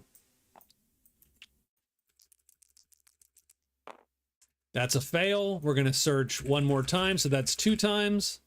That's a fail. That really annoys me. Because now you're making that call, and that call is always, again, the problem with the sorcerer is you can't get away, can't kill them all at once. You can, any one thing I'm pretty sure the sorcerer can win against because of Gale Blast. I should have, next time, I should not have taken this. I should have taken Gale Blast and the Fireball, the 4 target thing, because that would give me more options. And again, I was sort of lured in by new spells. So I just like, well, I'll take the new spells. But in reality, Gale Blast is a great spell because it is effectively an attack and an escape all at once. Fireball would give her the ability to then AoE and fight like 3 giant bats or something. Mind you, the giant bats would probably gut her, but you could. As opposed to now, I'm like, well, I can't face any 2 things really without being cleverly hidden. So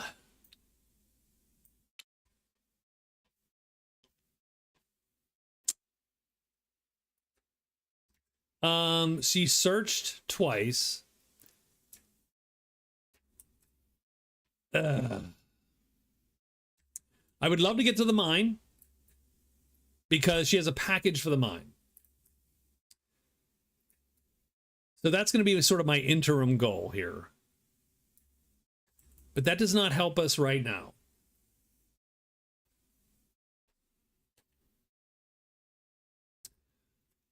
We are going to sneak. Because we can cast Fly tomorrow. Or tonight, I should say. Yeah, I can cast Fly. And at least make a quick 1-2 move to here. And then that gives me 2 things. It gives me the ability to get to the mine fairly easily if I want to. It also gives me the ability to get here very easily without having to deal with this search. So we're just going to sneak and we can plan for tomorrow. Done. And the Ranger. I really should have...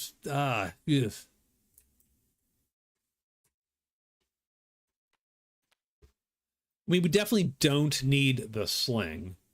And we definitely probably can sell this jar and look for something else we can utilize. But I don't know why I went to the mine. Because I need to rest, actually. But I'm here, so we're gonna move once, trade once with the smith.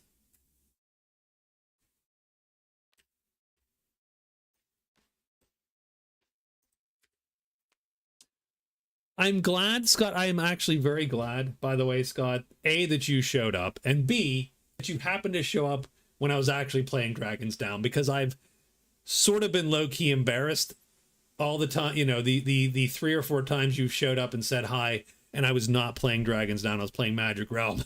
And I'm like, oh, God.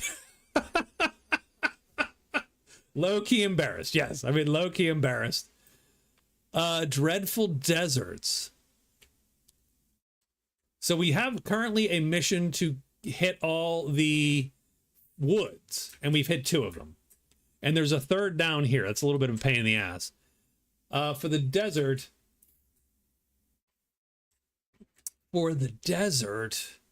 I only see 2 of them. And we know a 3rd one's in the discard pile, so I don't think we're taking that mission. I think we're good. Let's look at the equipment. Ooh. I don't hate a breastplate.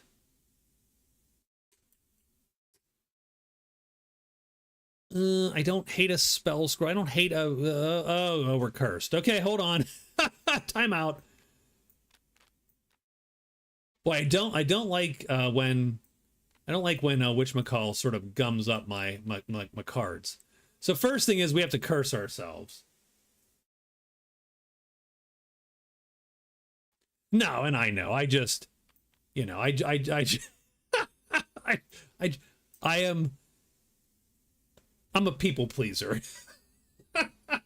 Maybe it's not obvious. I do like to make people happy. So we're going to replace this, and then we're going to curse ourselves. So he has a Trinket of Transmutation. One-time use. Remove any treasure item card from the game, possessed by the hero, and get its price immediately. Which is sort of cool, but I don't know that I care. But I do care about this darn curse that I'm getting. Where are the darn curse cards? Huh. Where'd I put the curse cards?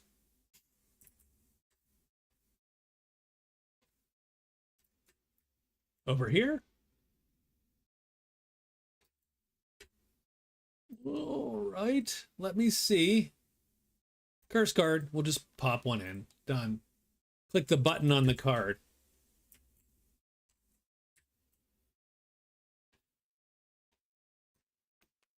Well, no, I just don't know where this is just the base. This is the base playtest version of the thing. And then, of course, I had to add the playmats in. Flip over the reference card. Got it. All right, let's roll our curse here. Let's roll our curse. We get 2 dice. It's an odd or even. Tells us which one we're going to roll. We're going to roll the odd. I would love to just roll a 1 and get a summon because I'm in a... Nope. Okay, we get a 3. Weak. No optional might boxes. That sucks a little bit, if I'm to be totally honest. Not super jazzed about that.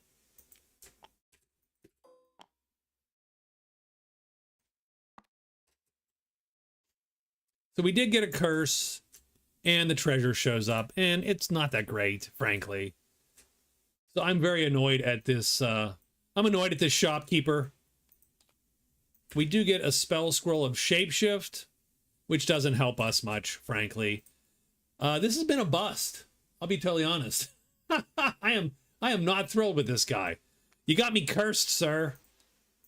I want recompense. You will be hearing from my solicitor. Let's flip the smith over. And since there's only 1, we'll just put that in there. Told you kids, keep your keep your hands off the trinkets.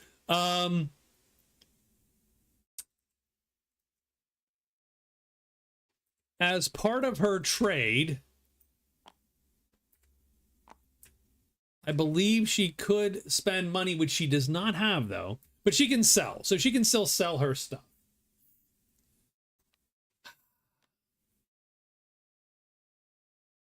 I'm going to sell the jar. I know the jar could be cool, but I'm going to sell the jar and the sling for 11 bucks.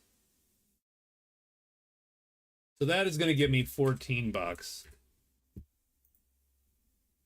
And we will put those in the smith's pile. And then I believe somewhere we can potentially buy off our stupid curse that this guy made me get. He did it. That is not cool, sir. That is not cool. We can remove curses and spells. 5 bucks. So we're going to spend the 5 bucks as part of our trade phase. And done. So we have 9. We ended up with 9 bucks after all that. And we are done with the day. We still need to rest. So we are going to have to get, sit somewhere and rest. And that'll be definitely tomorrow. But we need to roll monsters. Looks like the desert's going to draw and the swamps. But the desert's for sure. And roar for sure. Yeah, that's fun. That's one of those things, like you said, it's never going to happen until it does. And then when it does, it's going to be epic, right? More epic because someone else is going to have, like Rule Undead as a spell. And then they're going to screw that guy. And it'll be even more epic. I don't know what rule. So what does Rule Undead do? Oh, you can control their combat. Can you make them drop shit at the end of the combat round? Or make them unequip armor? If I Rule Undead you and you're a player, can I make you unequip stuff during the well, not turn, but rule. Caster controls the undead monster each combat round.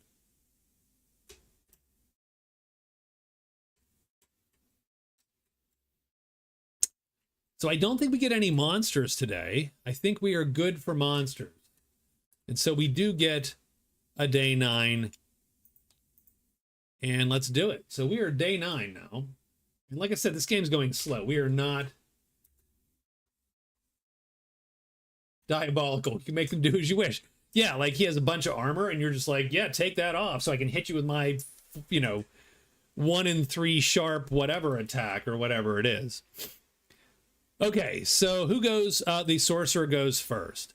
So the sorcerer, having cast fly last night, so that night the sorcerer casts fly using the purple cube, and so she's going to play this cube, use the purple, and I think I still don't care. Like I still don't think enchanting is OP. It's a little OP, but not wholly OP.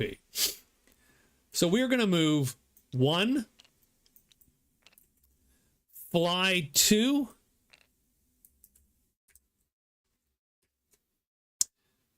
and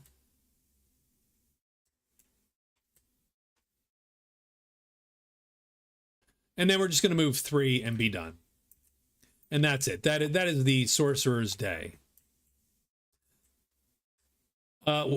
We are searching. We're searching the heck out of this place. So we're going to sneak first. Actually, we're not going to sneak first because you never know when you might want that last phase, right? But since we've not yet found the crypt, we're going to search for the crypt. That's 1. We get to roll partially. 2, and we have found the crypt. So the assassin does score again. And so really the score is 4 to 3 to 3 now. And we count, remember, every fame is a 10th of a legend point. Now you might lose the fame, but in the meantime, it's good to see just who's scoring how and who's winning. Plus we're going to copy this and paste it. This tells me that this guy has found this. Typically when I play Dragons Down, I do put notebooks. But I did not do that for this one.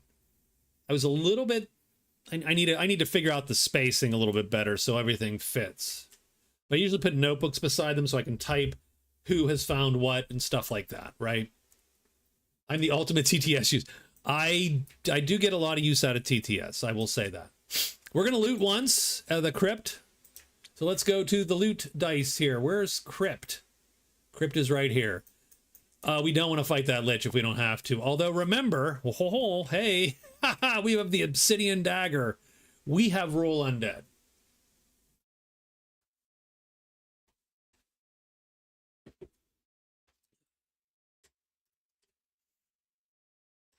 So we have roll undead. So we actually get a pretty good,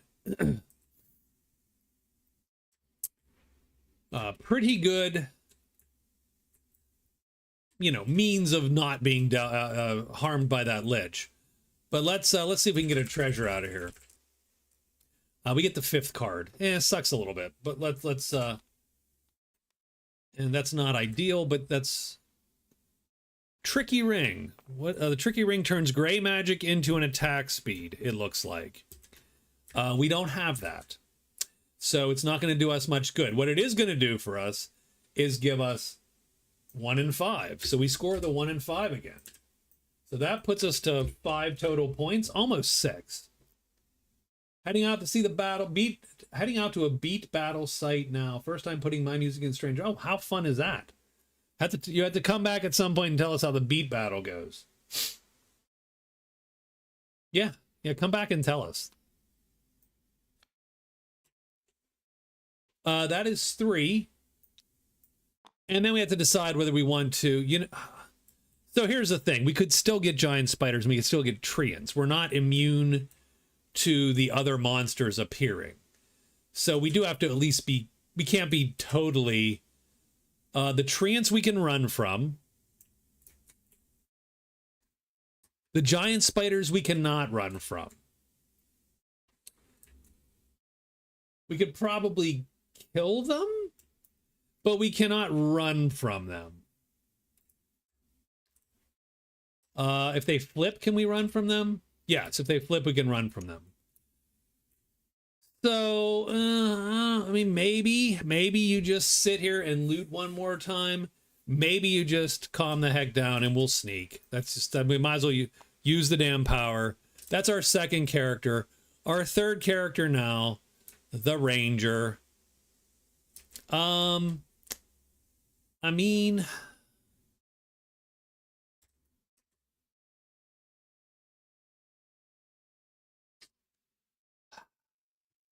I'm a little annoyed for the Ranger. I mean, I thought she, you know, she went down there, but this game does have a way of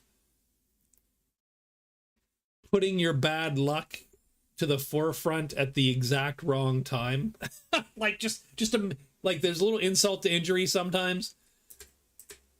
Right? So she moves down here and she gets the stuff. I guarantee you if she moves away, those will go away. We'll get a return symbol and those things will walk right off. And then as soon as she comes back, they'll show up again. It's a design feature. It's in that damn Excel spreadsheet. Here's your chance to draw a monster, unless you really don't want a monster to show up, in which case. Okay, so.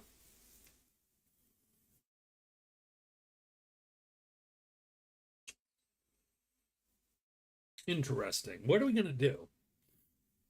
I do want to have the ability to, don't blame me for your bad. I'm blaming you. I am blaming you for my bad die rolls, sir. Absolutely 100%. I do get, in every one of these games, I do get one character, and it's probably just a statistical. It's probably like a survivorship bias kind of thing. You only remember when it happens, right? Yeah, have a great night, man. But I always have one character who I feel gets chased around by monsters all the frickin' time. One guy. Well, out of three, if I play three-handed, if I play four-handed, it's one sucker that just gets chased by the dice. So yes, thanks for stopping in, Scott. I appreciate it. Yeah, let's, if we can get together, that'd be great. And then otherwise, yeah, I'm excited to hear about the new stuff. I'm excited to hear about Wildlands. It's good stuff, man. The pursuer, the pursued, yeah, he gets. So we did get rid of this curse, though. For the ones you don't, yeah, that's absolutely the case. All right, so I do want to be able to get wild shaped again when I need to. So I think what we're going to do here is I'm just going to rest 3 times, and that's going to give me 2 cubes back. And so that I'm going to get the 2 green cubes back. Now I do want to get this back too at some point, but let's get the green cubes back first. Done. And now it's time to roll monsters again. And we don't have a lot of monsters showing up because we only have one guy who's actually out and about doing shit at this point. He is in the woods. The woods are not getting anybody, and we do get roar, but we have this scratchy bits. I don't know what that is. Claw marks. So nothing. No monsters. It's quiet today as well. And for day 10, and then we'll take a short break after day 10. For day 10, did I actually put an extra character in here by accident? Yeah, I did. 10.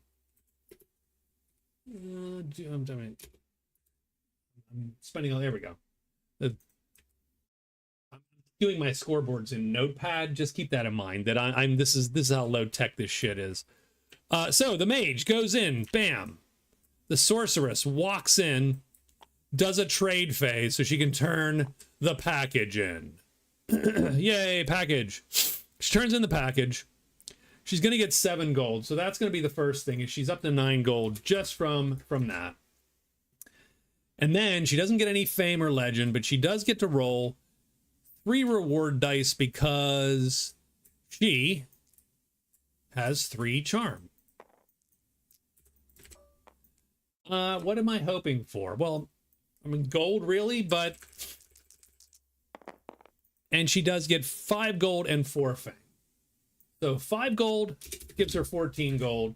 4 fame gives her 14 fame. Somehow the universe is equalizing itself. Done. Then she turns that in, or discards it actually. It's gone. Package. And that's it. I think that's all she can do for that trade phase. So she is completed her move.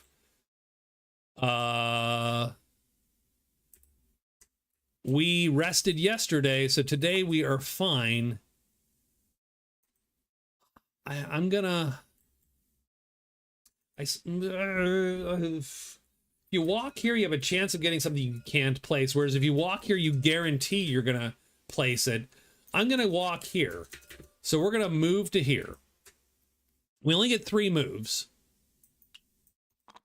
so we are gonna explore once to here.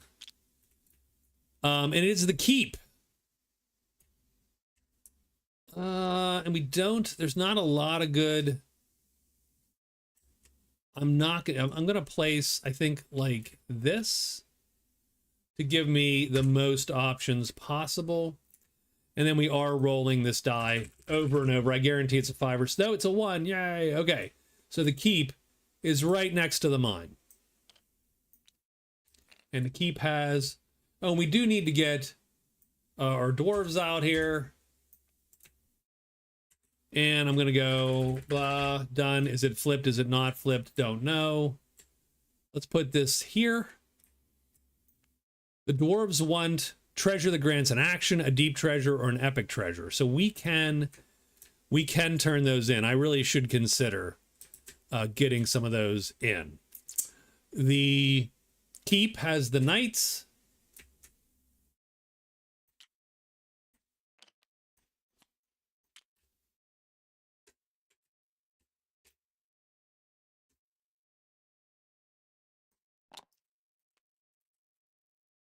We'll put that here. I'm going to flip this a random number of times. 40 gold after killing 2 monsters with a fame higher than 10. Done. You get some points. Okay.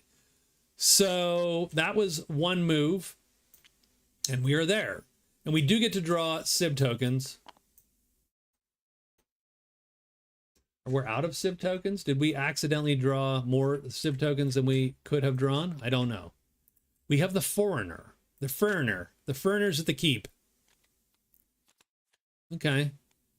And that is 1. I believe, yeah, just 1 of our 3. I really want to get down to here. But if I have the chance to draw, so we're going to do 2. We're going to explore. If I have a chance to draw to here and get woods, I'm going to try it. We did not. We got the dark pass instead. So that's 2. And we get a gate in 3.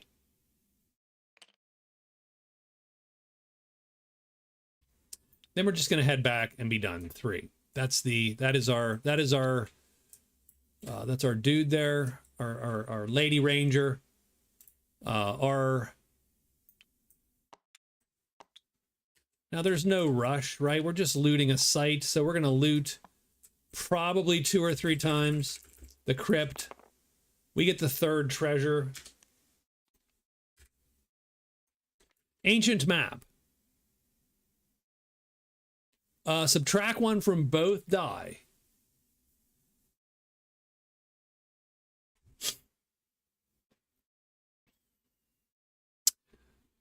Okay, so we get the ability to, I mean, that's pretty good. And for this it's good. So I'm going to put that there. And we're going to get -1 to this. And we get grabby hands. We take the top 3 in order. And we can take any of these that we want. What is the Serpent Helm?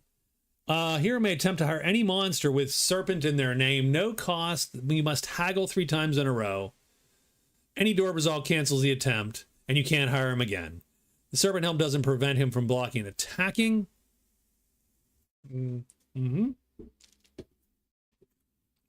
Shield of the Lost Prince. Cancels up to 2 sword icons. That's pretty good. That's pretty good shit. I think we take the Shield of the Lost Prince.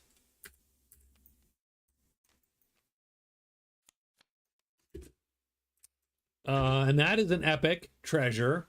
Again, another one. And that puts us to 7 points. And we are going to wield that bad boy. So now we have sword and board. But the board is really good. It's a good board. Blocking 2, I mean, is not that useful for most monsters, but against like a spell, fireball or whatever, blocking that 2 is a big deal. So that is our second loot. This is our third loot. We do get a -1, and we get a 2. So let's draw the second card. And that's the Serpent Helm. So we knew that was coming. Another epic, and so we are just rolling in it.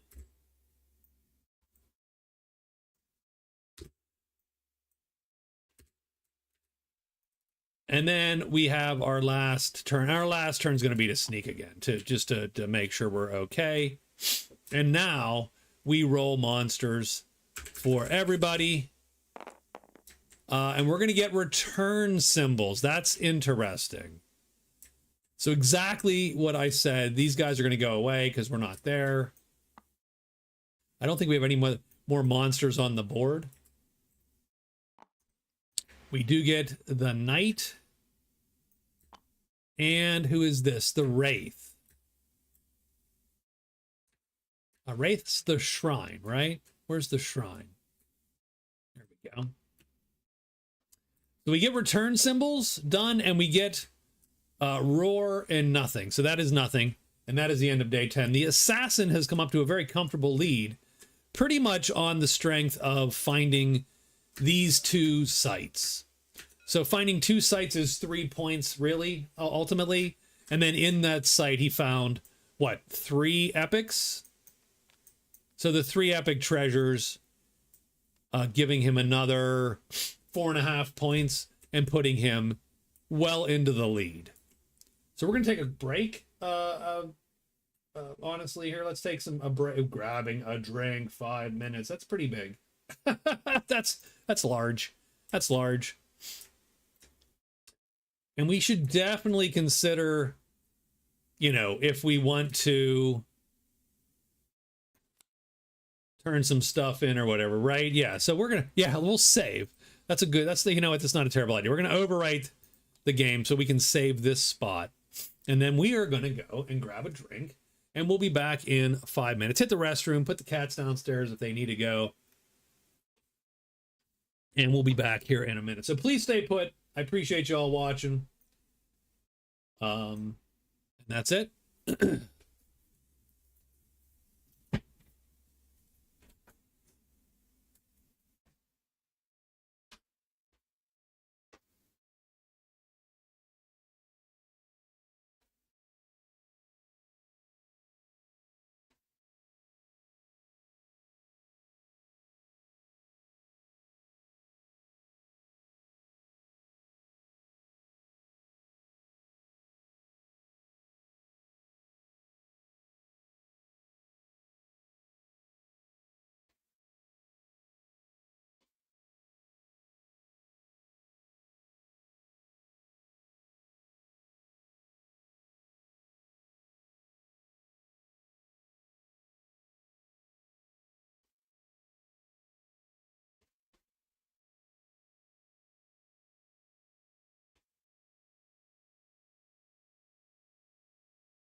All right, so I'm back. Thanks for waiting. I hope you waited. If you didn't, that's too bad, but I hope you did. Um, I do think that this game does a very good job in terms of, like I said, the fights have that little extra edge of randomness in it, which makes you, it's tempting every fight. Every fight, it's like, I could try this. But there is a chance, a bad, like there is a bad way for everything to go. And you have to be careful. And I think that randomness can suck you in sometimes. The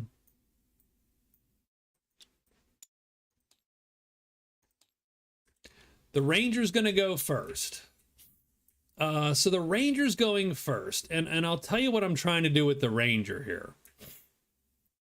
She's going to go 1, 2, 3, 4. She's trying to get down to here to catch this woods, because that is one of her things, is to get all of the woods, right? So if she can get some woods on the way down and then catch this last woods, I think she'll be golden. The Sorcerer. So we have done the task that we have been asked to do.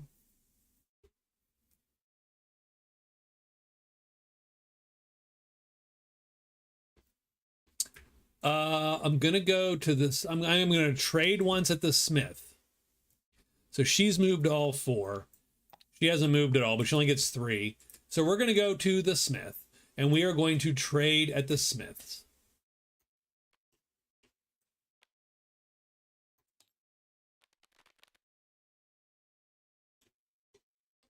And she is indeed looking for, and this is a little bit of cheesiness because she would never have seen that. She is looking for the spell scroll. And that's 5 gold worth of spell scrolls. So I think she is going to maybe try to convince the Smith, and she has 3 charm. So it's $15 for that scroll right now. She can't afford that. So she's going to, she gets a 3. So it's now $10. She's going to try to get down to $5. She can do this. She does. She gets down to $5. She's going to spend $5 and buy the scroll.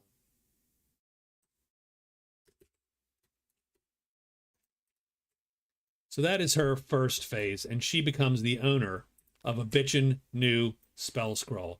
Let's group these and then flip them and give them back to the Smith.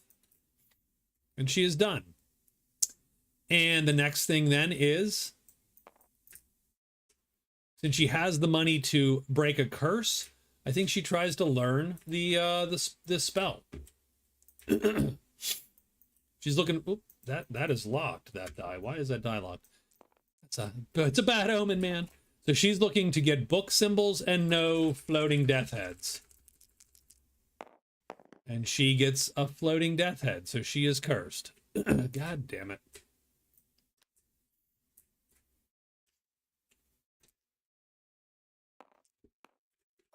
First die will be even odd. Second die will be the number.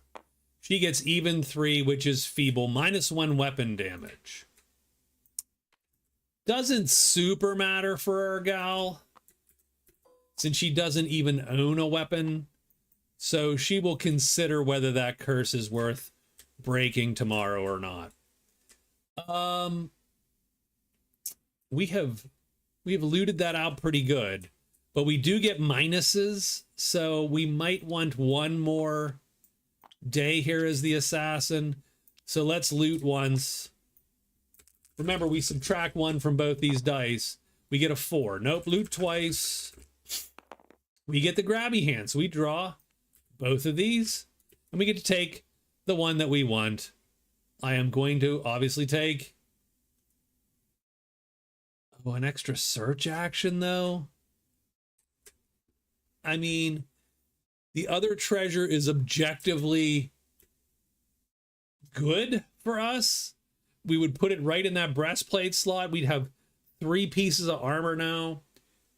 We could take on a lot more fights. I'm drinking the Costco scotch. Cheers, everybody. I say this every time. It's 3-year-old scotch. It's blended scotch. It is not great, but it is absolutely serviceable and drinkable. And for the price point, which was like $20 or something for a 1.75 liter, like a barrel of it almost. It's delicious at that price point. Like extra search phases or extra armor. Both of them could be helpful, by the way.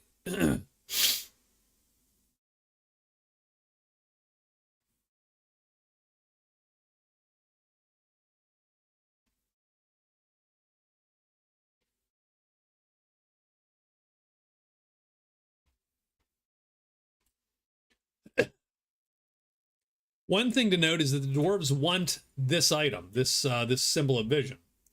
So that would be helpful. It would potentially get him another point. No, it's just so good. It's just good. It's just good.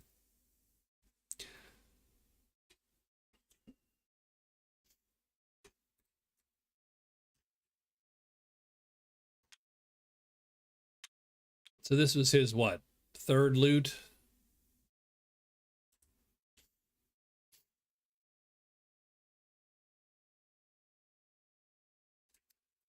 Or actually it was his second roll because he didn't get anything the first roll. Let's take the symbol of vision. It's and then ultimately we're just gonna ditch that somewhere and put that. We don't get that phase today. I'm gonna use the third phase to do it again. I need 2s or 1s and we get it anyway. Done. So that was, and then we'll sneak again because why not? So he has looted out that whole site.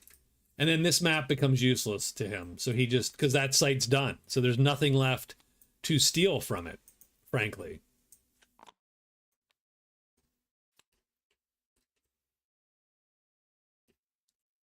And that is the day.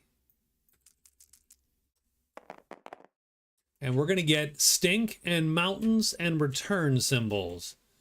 So no, and no. And we are done. I don't think anybody's yeah. So I think the assassin is really taken sort of an outright lead here. The sorcerer is first today. She is going to do some book learning. She gets another curse.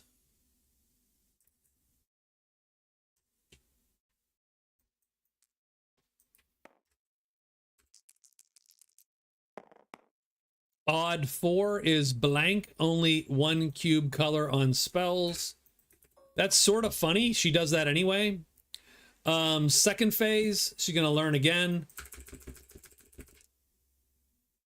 Done. She learns the spell. So she can toss this spell scroll. She gets this spell. Shapeshift is cool because you can literally pick any darn monster you want. And she does also score the points. So she gets a 1 and 5. 1 and 5. And so she takes second place. But she does have 2 curses. Last thing she's going to do is trade, spend $5. It brings her down to $4, and she just gets rid of these curses. It's not a huge problem, the curses for her, but, you know, at some point, I just hate having them. It feels wrong. Feels wrong.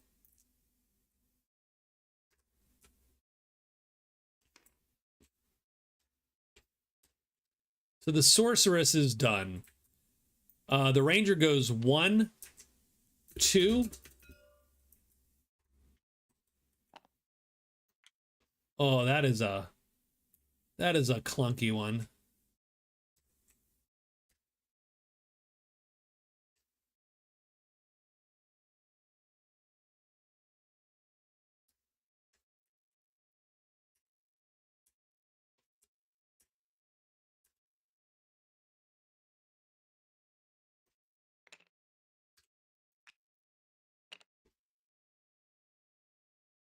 She does get that chit though.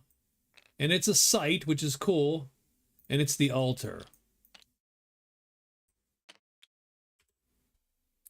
So she gets 2, so that's her second move. Oof. Set the altar up.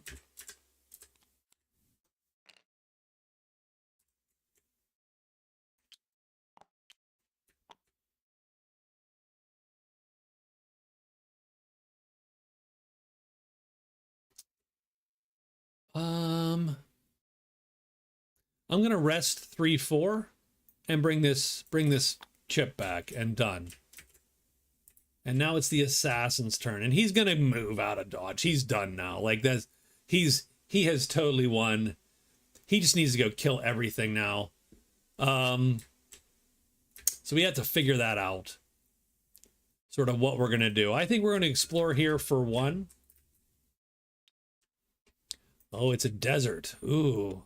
We can do this. I don't think we can match up both the paths and the... I don't think this can match up, though. So this has to go away. So that's 1, and he's burned 1 of his moves. And woe is him. Let's try 2. I don't think it's going to work either.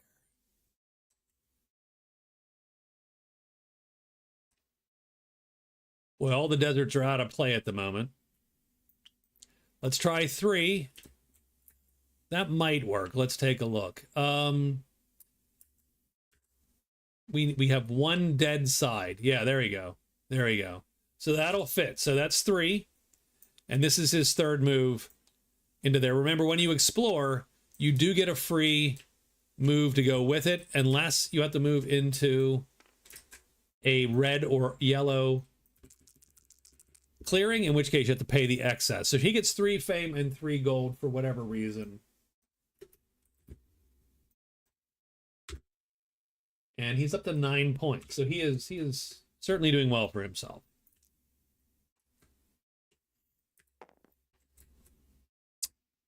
Now we can kill that. Done. Okay. That's the end of the day. And now we... Oh, and he is he's sneaking because that's his 4th move, is to sneak. Not to make noise, to sneak. The opposite of making noise.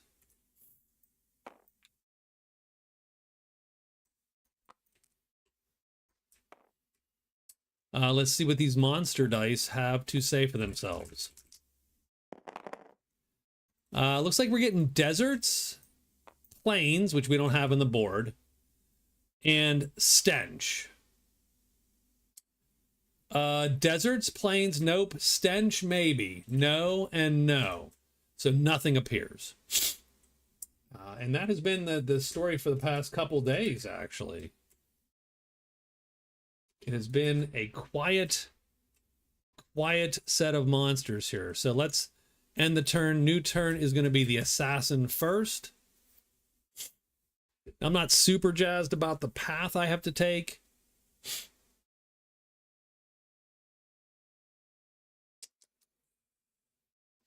One, two, three, and then it barely matters what he does. So he's done. The sorcerer is going to. So I've done what I need to do. I learned the spell. I think we're going to try to head back. 1, 2.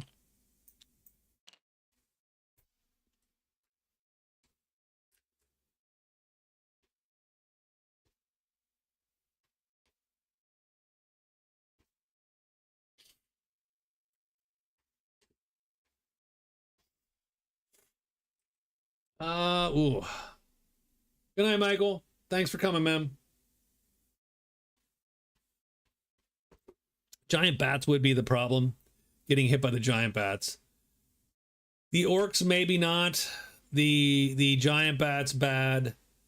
So we're going to move 1, 2, and the choice is either to move 3 into there to get as close as possible and get into your purple magic, of course. Keeping in mind, we can't cast Shapeshift exactly because we would be Shapeshifted the whole time. So we would have to make that choice whether that's going to be worth it for us or not. Any one creature, I think we're okay.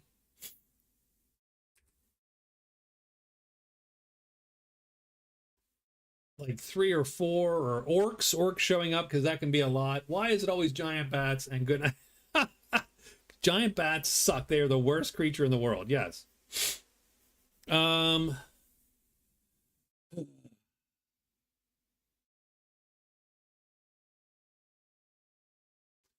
It's literally one phase. You know, we're going to explore here. There you go. We're just going to see what's there. We don't have to go in. We are not required to move in there.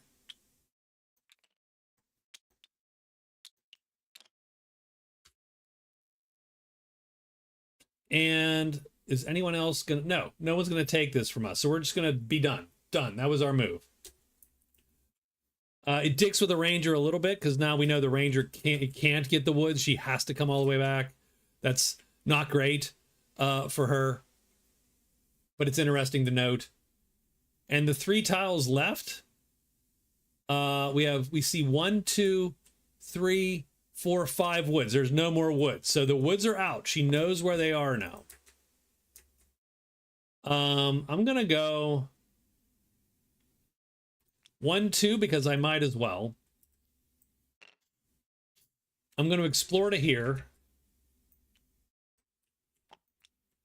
It is a desert. I am not sure that I can match the hex sides. I'm pretty sure I can't match the hex sides. These deserts are going to be hard to play sometimes, I think. So that is 3 for the ranger.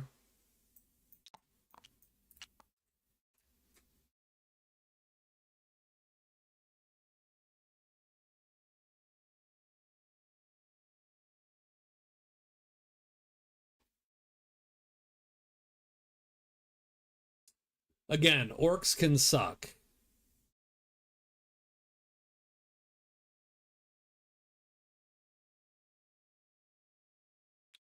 We'll sneak.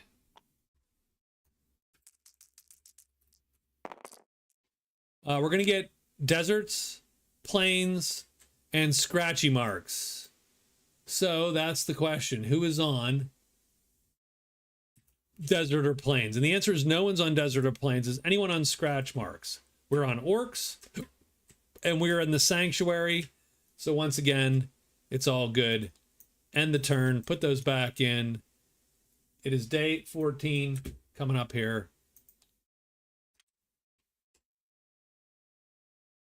Ranger is first. I say she goes to the altar. Done. That's 2. And she's going to search.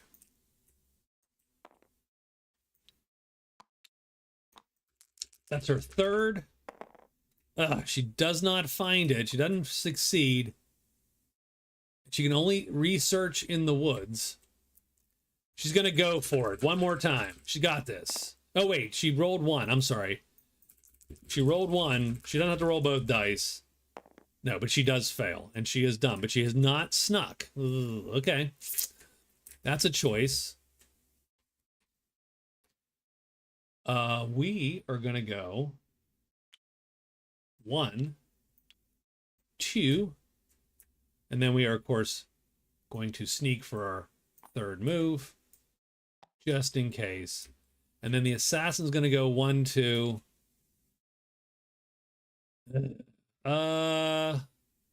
Well, there's only really 2 tiles left.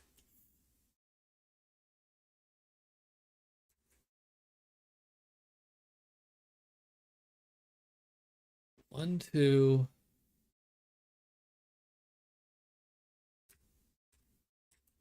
Where do we want to go?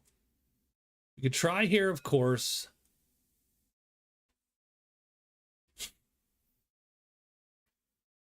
Oh, we have 1, 2. Like he's an orc, so he's gonna go here. This is his 3rd move. His mountain moves are actually quite free and easy here. So there we go. So we get 3, and it's a site.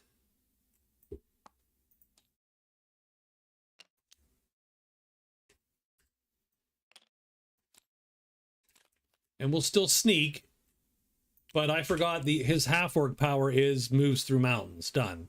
So he moves to the mountains. So now we got 2 people in mountains, 1 lady in the caves, and we're going to get the return symbol, which I don't think matters. The hills, which we don't have. There's no hills. And we do get a stench.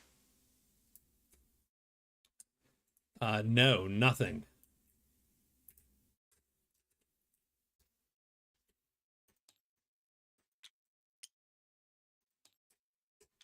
So for day 15,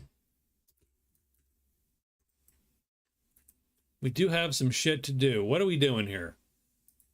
The ranger has to search. So she lucked out with her carelessness. Search once, that's bad. Search twice.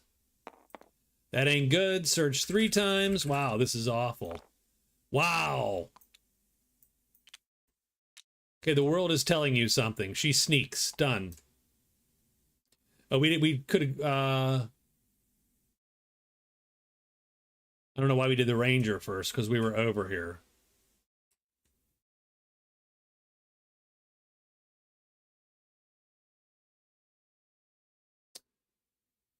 I think we'll go 1, 2... obviously 3, and then he'll sneak, and he is done. And now it's the sorcerer. The sorcerer is just searching. Fail. She only gets 3 of these. Success.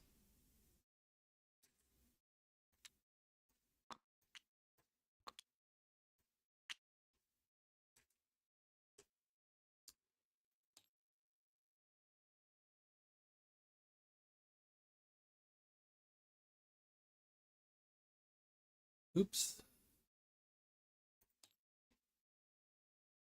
So her search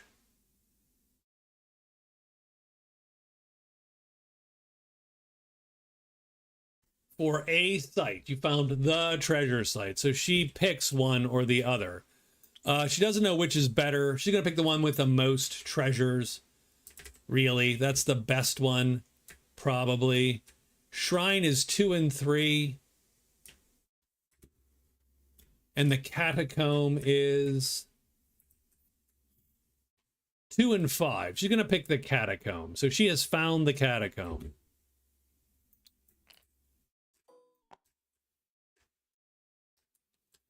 She is the first to find the catacomb, so she scores the catacomb. So we're going to put that here for her. And she is up to 24 and 4, which is a total of 6, a final score of 6. So that was 2. Her third roll can be, oh, well, remember, keep in mind, she only has 3 turns. So she has to decide whether to loot it or hide.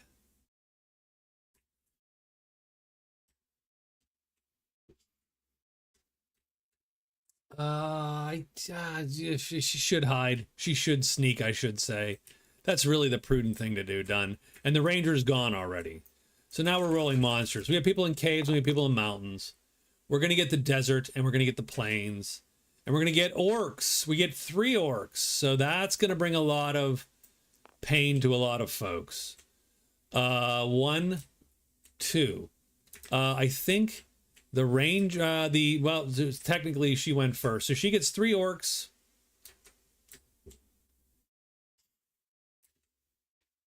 One, 2, 3. 1, 2, 3. So we get, oh, I got a water elemental too. I did not intend that.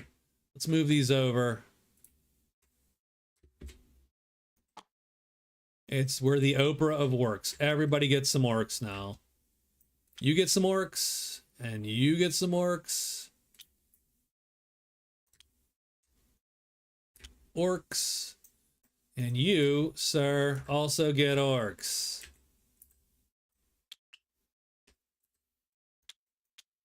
All right, so orcs and orcs. These we have to roll. We have to roll, and we've snuck, so that's good. Sorcerer, hidden. Doesn't have to fight these guys. The ranger, She gets 2 rolls at this even. She is also hidden. Done. Okay.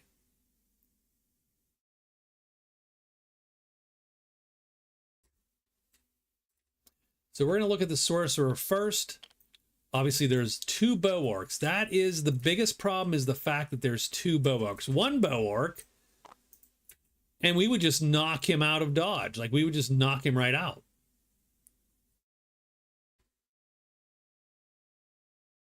Two bow orcs could be an issue. We do have purple magic here, so remember the first box in all these spell cards is absolutely covered. So no wounds for us on spells.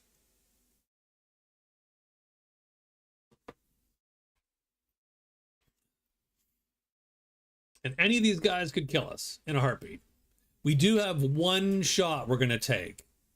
We get 1 attack that we're going to, like, be able to defend against. So that's nice, I suppose. But it's only 1 attack. Now, we're hidden right now. So we do get the ambush.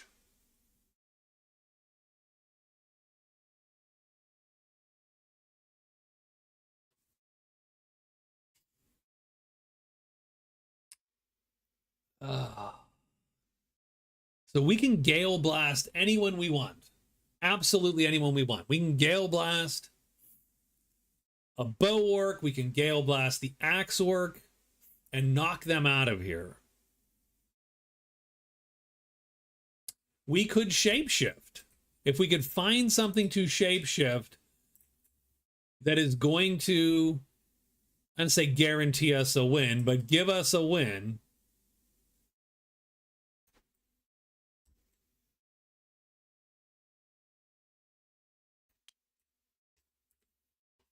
Like an adult dragon, but an adult dragon does not auto hit these orcs. It auto hits him with a fireball, but it does not auto hit these guys unless they flip over.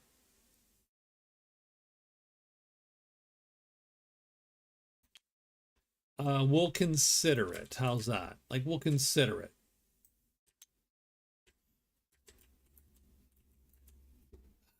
Round 1, though, we can hit anyone we want for free, and then we got to roll the hides again. And that is going to suck. That's going to be an issue.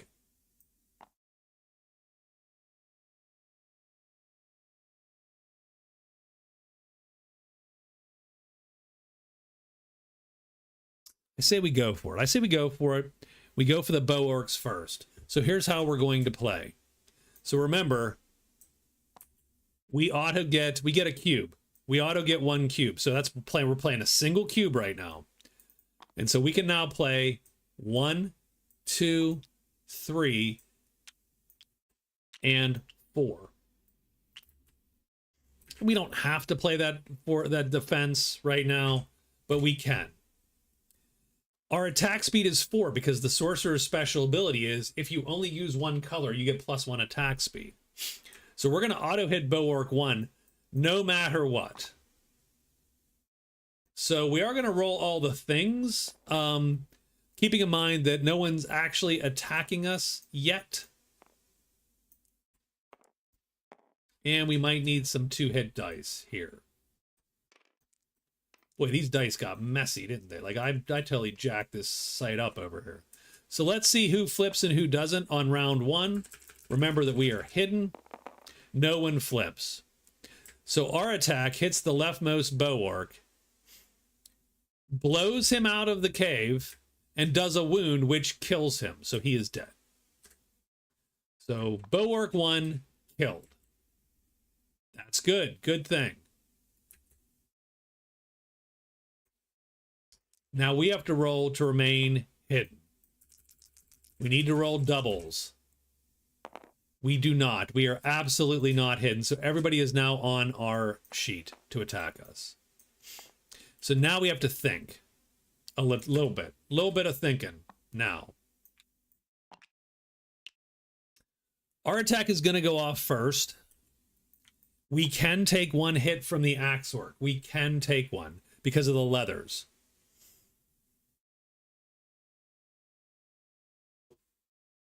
Um, I say we do exactly the same thing. This guy, he auto hits us if he flips over. If he doesn't, he's going to have to get the equal sign on us. But I say we play that pretty hard to try. The only other thing to do would be to play to hit him, because hitting him literally only it takes nothing to auto hit him. So you would literally play like this instead. You would Gale Blast him. Now you can't kill him with Gale Blast. You just can't do it. So you're not going to clear everything. You're going to move him out to another space. But you're hoping that the orc doesn't hit you, and then you can kill him next round with another Gale Blast.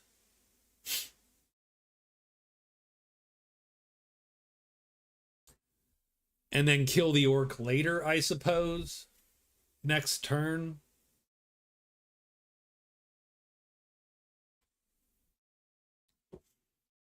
That's the only reason I consider that is because to auto hit the orc, you have to play 3 up here. And this guy then can hit you if he flips. And if he flips, you're just going to lose your armor, but you are going to lose your armor, which sucks a little bit.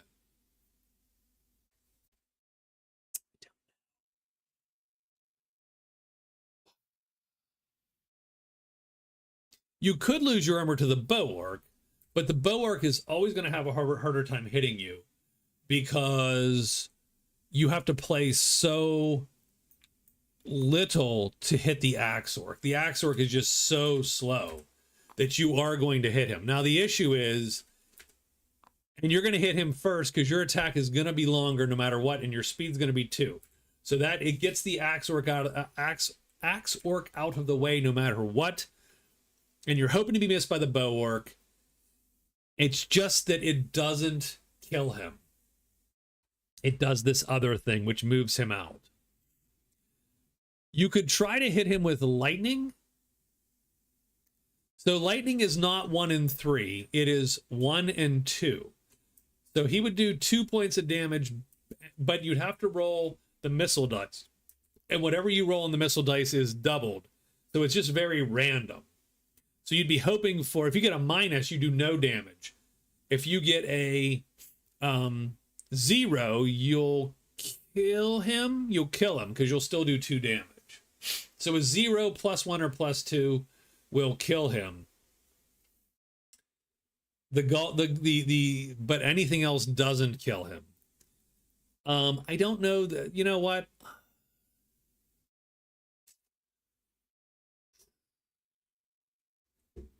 Even if he flips, he has to roll to, so we literally have a 25% chance of a 33% chance. So it's about an 8% chance for the bow orc to hit me. And if we play the other way, it is a flat 1/3 that the axe orc hits me. So I'm going to attack the axe orc with Gale Blast. We'll play it safe.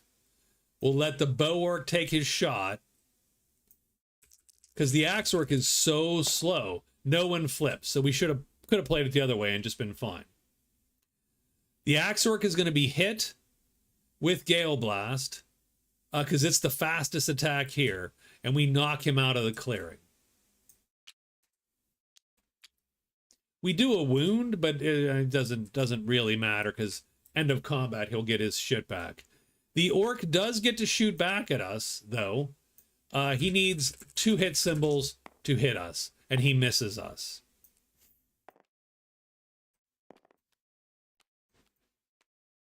And then, frankly, round 3, we just shift back to fast. Doesn't matter what the orc does now.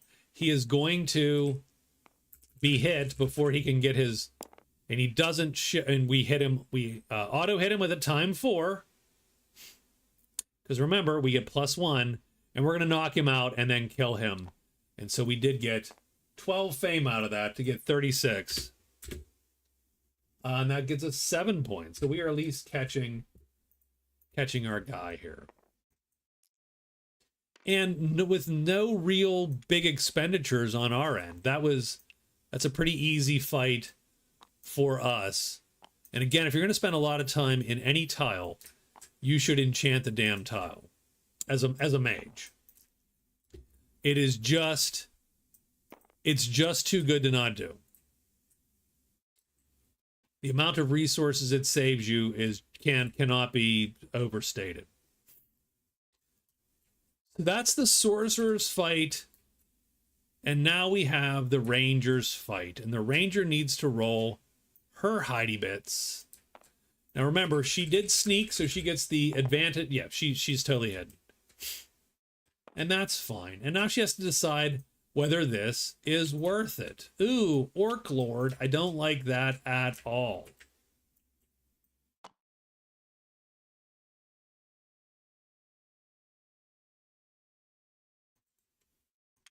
She can only re-roll once a turn, but she will get 2 rolls on this one.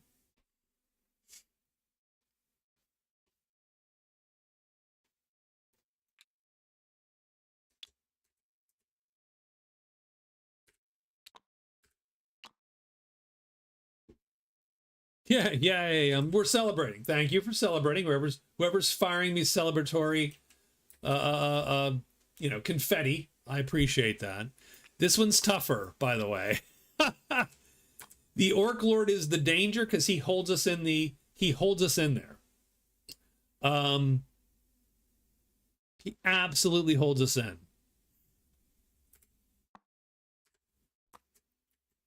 The Sword Orcs, pretty killable. The Orc Lord, we cannot kill him with the short sword. And now, mind you, we can't ambush with a melee weapon either. So we would have to switch to the bow. If we want to do anything, we switch to the bow. And then we, do that. Unless we can shapeshift. And so we should see what is in here. Juvenile dragons or orcs. I bet you the juvie dragons are not all that. Yeah, they're not super. They don't strike me as winning this fight for me.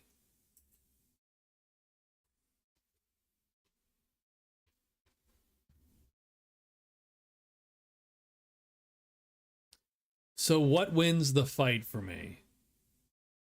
Obviously the bow.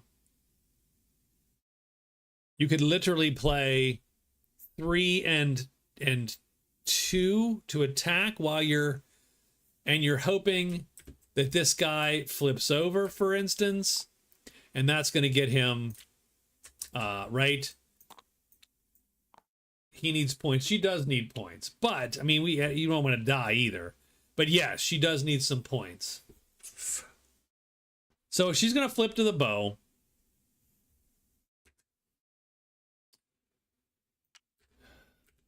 We're looking for this guy to flip over, and if he does, we're going to gut him. In the meantime, so we can't play 3. We don't have 3 muscle. Oh, that sucks. So this battle is just all bad for us a little bit. It does suck a tiny bit. We can play 2 muscle, and we can play 2 attack. We don't even get 3 attack. Oh, God.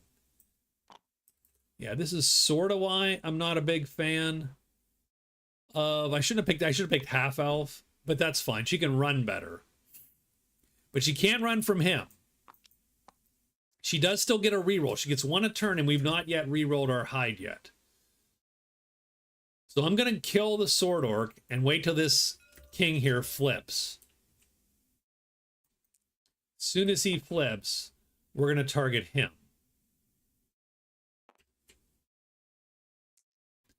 But I hate waiting on the missile. I hate relying on the missile dice. That is always a bad scene. Who flips? The leftmost is my target. If you remember, just the Orc Lord flips. Perfect. We hit him automatically with our 2. We do 2 sharp damage, which is going to be reduced to 2 damage. We do need some zeros, and we get a 0. He is dead. Do we remain hidden or not? We need to roll 2 of these dice. We do get a reroll, but we need double blanks. We do not get double blanks. We must reroll both dice. We do get double blanks. So this is done for the day. Tap it. But we are still hidden. Oh, being hidden. Interesting. We would not have killed the sword orc with that bow attack, by the way.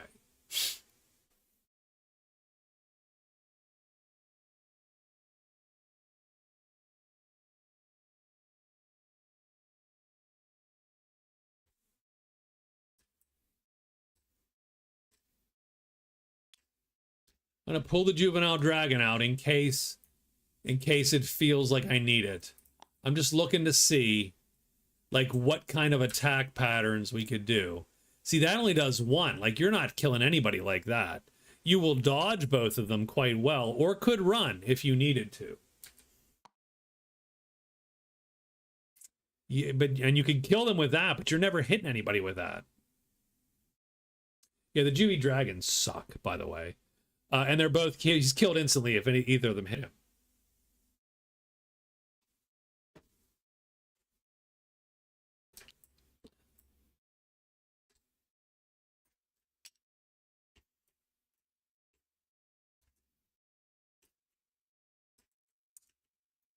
I say we kill the second sword orc if we can.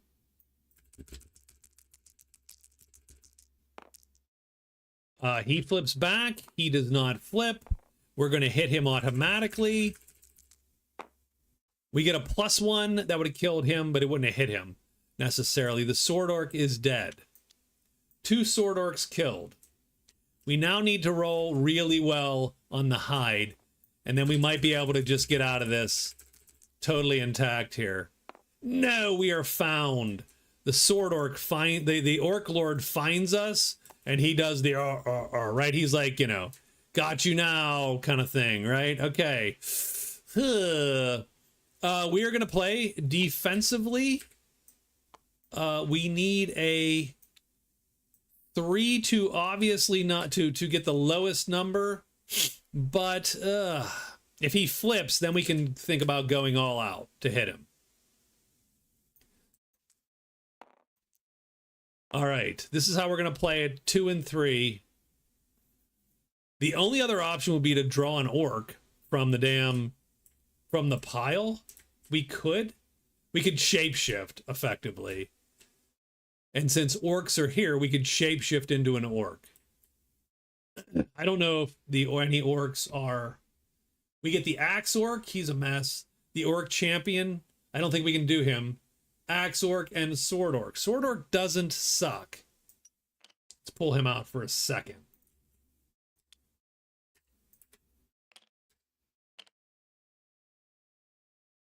Two, 1, 1, 2.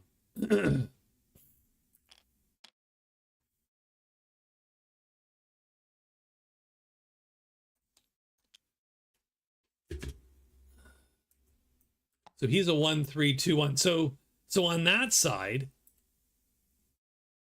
they would hit each other at the same time, and we would be killed before, like we would be killed. So yeah, you can't do that. We can't pull an orc. I don't think you can pull a juvenile dragon. We just have to fight him as us. Right now he's a 1, 3. I'm gonna play totally defensive until he flips. Does he flip? He does not flip this round. His attack does go first, and he needs to roll double hits. And he does not, so he misses. We attack him, we could use double hits. We could totally... No, we do not get it either. So that's 1 round of nothing happening. Done.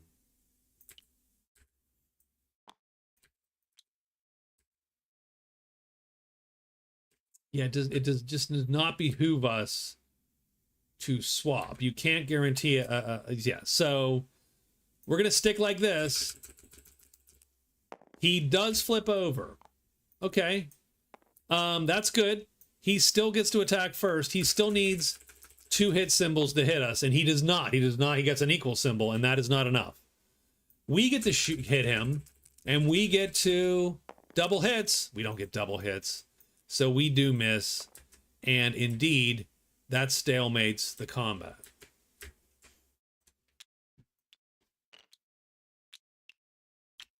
But we do get 20 fame as the ranger, and that's actually worth 2 whole points. And keep in mind that if we actually had 40 bucks, and it says value higher than 10, you should always take I would say you take a literal reading of the damn rules, and that would mean that those orcs don't count because they are just 10.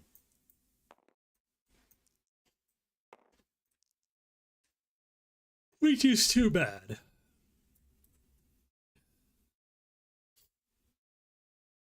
We'll untap this.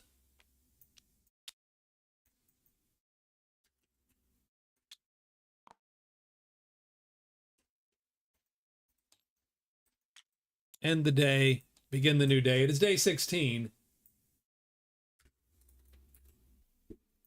And it looks like the assassin is first.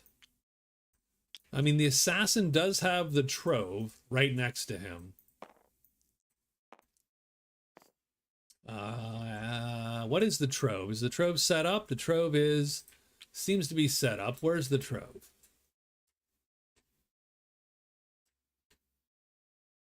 Trove's got a lot of good treasures in it. I suppose we are searching.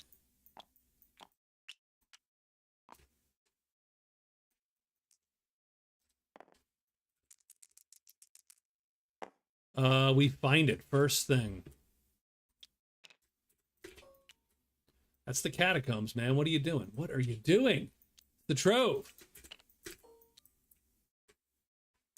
That's the third one of these he's found. So he's definitely won the I found all the shit. That's sort of how you win this game, typically, is my... And that is why I actually made different victory rules, because I did... The final winning condition is 30 days, whoever has the most points. That's literally the win condition in the game. So we searched once. I'm going to loot twice. My problem with... And that's my problem with Magic Realm and this game's victory conditions, is that it's pretty much play the game and points will appear. And if you're lucky, points will appear faster than the other characters. Done. And I don't really love it. That's why, like I said, I've definitely... So we get the third card. Oh my god, it went into the other deck. Okay. Obviously, we have a problem.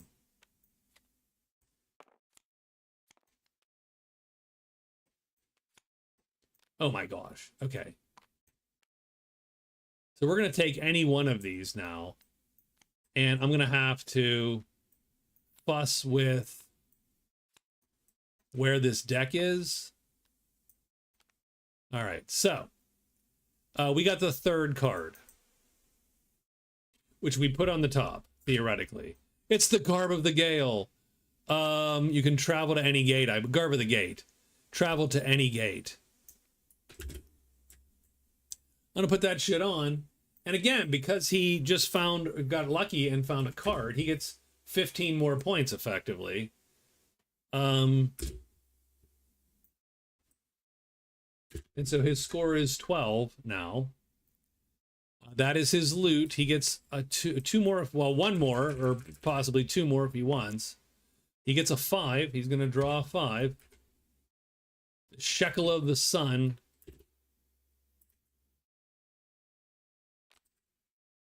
And he will still sneak because that is sort of his vibe, right? Done. And the assassin is done. The sorcerer did find a treasure site, right? She found the catacomb.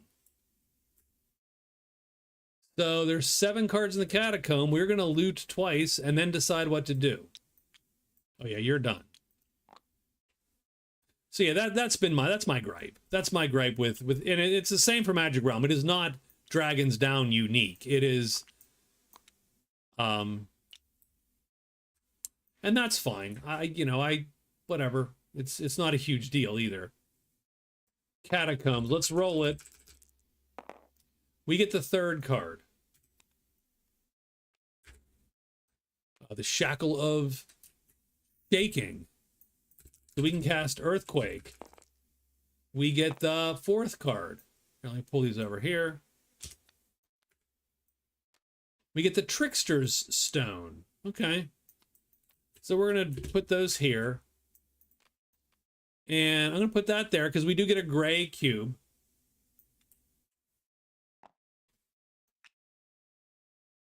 We do get an epic treasure, so that's 5 and 1.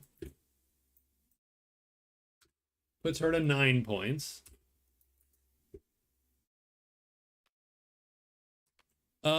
Take the potion of healing down here. We'll put this up here.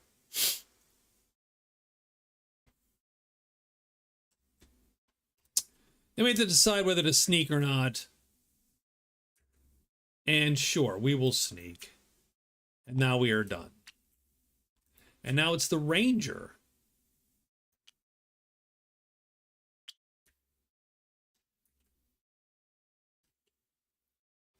The Ranger has the Orc Lord to deal with still. And so she is going to immediately sneak, which will immediately allow her a hide check. Because as soon as you end up with creatures, you have to hide check. But she does get the advantageous hide, which she does. So she is now hidden. And as long as she doesn't move, she's fine. So she is going to take the next 3 turns here. And she is going to search, search, and search, I believe. Hoping to find... No, that's 1 search. And 2 searches, she gets it. So that's that. And now she loots once. And she is going... Well, she does get the points for that, the altar.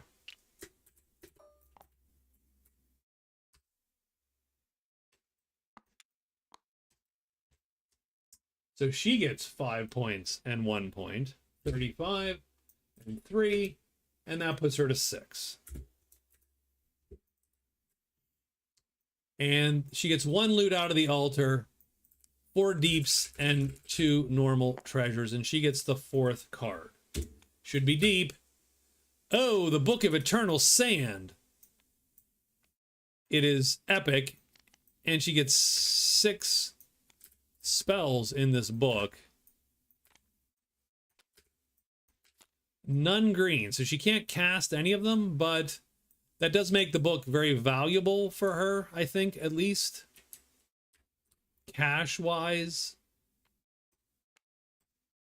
If we search, it is 2, 5, 8, 12, 15, 16. It's a $16 book. And she does get points for that, too. So 40 and 4 now. So she's up to 8. So she is caught up a little bit there with her recent acquisition. Oh, wrong gal, by the way. It's over here. It's the Ranger. But she does get caught up. And that, though, is her day, because that was her third thing. Now we roll for monsters again. And we get the Plains and Carrion. I don't think that's anywhere. That's orcs. Our guy, that's Roar and orcs. So no, nothing.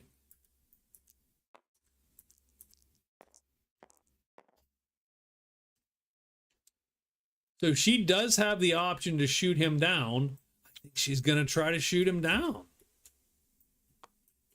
Because she still has use of this thing here. So she's going to she's going to shoot as best she can shoot.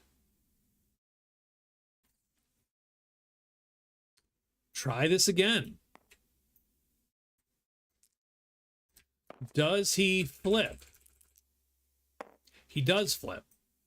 That means she auto hits him, which is nice. Does she... what kind of damage does she do? She does a +1 damage. That means she does 3 sharp instead of 2 sharp. He's armored, so he takes 3, and she shoots him down instantly. And that puts her in a tie for second place.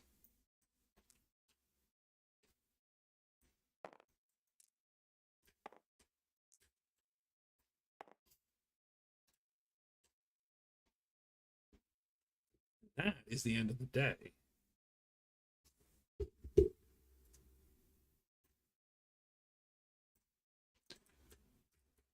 So not bad at all on the Ranger's part. Again, she is not the best stealth archer because she is not, you know, right? She doesn't have the better missile die rolls, so it's always a little bit of luck. And in this case, I picked Elf, so she doesn't have a lot of red cubes anyway. So very nice.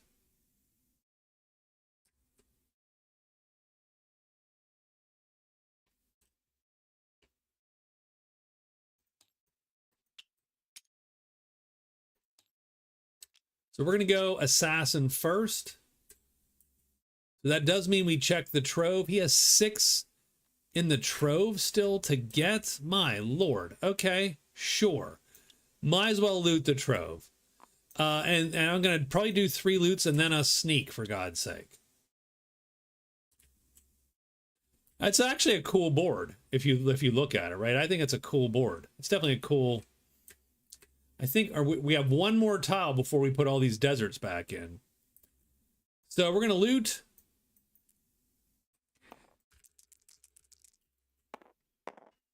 Three. Orb of Farsight. He can perform a search on any clearing in the current or adjacent map tile. He's just going to use this for points, frankly. The other thing I don't love is that, and this, again, this is a Magic Realm thing too, right? When you loot a site, you're going to get a lot out of that site. And so, again, it's more of a, it's like a pile-on kind of thing, right? Unless someone is actively trying to steal that site from you. What does Arcane Bond do? One-time use. You can hire easier. All right, that's cool. He's got a lot of random treasures, actually. This is his 3rd loot. But again, that's just how the games are. And 5, so he does fail this time. And then we're going to sneak to make sure that we sort of maintain this edge. That's him. It's now the Sorceress's turn. And she is currently at the Catacomb. What does the Catacomb look like for her? It has 5 treasures still. I think she loots twice and then makes a decision. She gets the top treasure. She gets the Wand of the Magician. What does the Wand of the Magician do for her? When casting targeted spells, you may re-roll 1 or 2 hit dice on each hit roll. So that means she hits better with her spells. Hell yeah. It's epic too, so she's gonna score.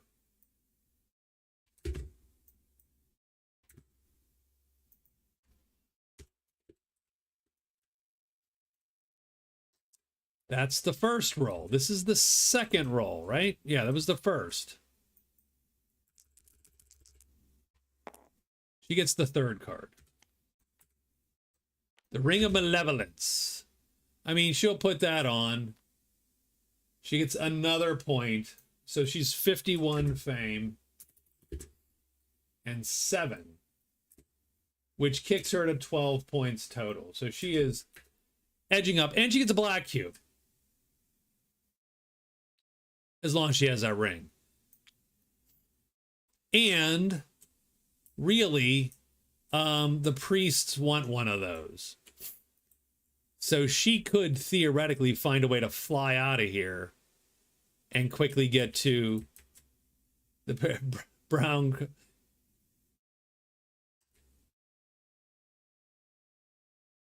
Plus, you could go to the dwarves and score 2 or 3 if you just wanted to give up an epic treasure or 2. with the caveat that all of her epics, you know, right? She should be a little bit wary. She doesn't want to get rid of.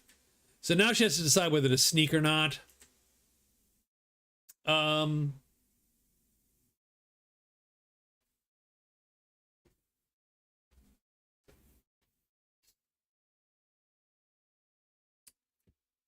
Sure, she'll sneak. She doesn't want to get jumped by the catacomb people. The ranger is now looting the altar for, oh, she's, yeah, right? Looting the altar. So it's her turn.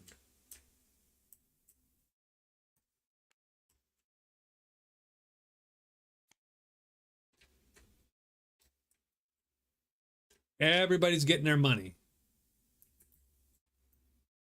Only 5 treasures left, but she gets 3 shots at this if she wants. She gets the top treasure. She gets River Walker, so she can. Nope, that tooltip is bad. She gets swimming. That means she can go enter and move in the water without paying the money in the ferry. That's 1. 2 is the 5th card. That's a fail. 3 is the first treasure. So she gets the top card again. The Staff of the Sharp Sands. It's okay for this board. I don't know that she really needs it, but she'll put them on. She might as well. The Staff of the Sharp Sands does what? Only in play if in the Dreadful Deserts, +1 sword if the combat is occurring in a desert clearing. It is objectively worse than the short sword. I don't know why. Like that is a deep treasure.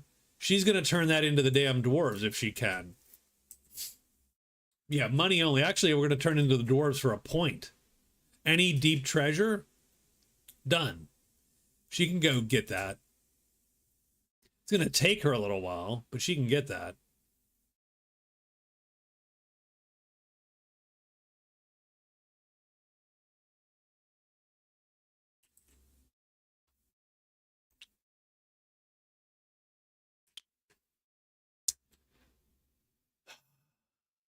Indeed. Okay.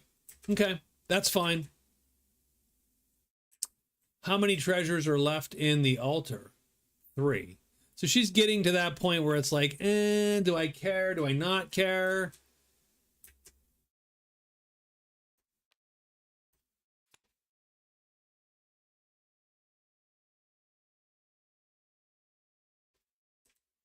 And remember, she can fly back because she would turn into a juvenile dragon. This is a juvenile dragon because these are the mountains. And then this would be a bat. So she can literally go 1, 2. She'd end up here in 2 and then go 3, unfortunately. So it would take her 2 days still. Or she could just go 1, 2 and be there.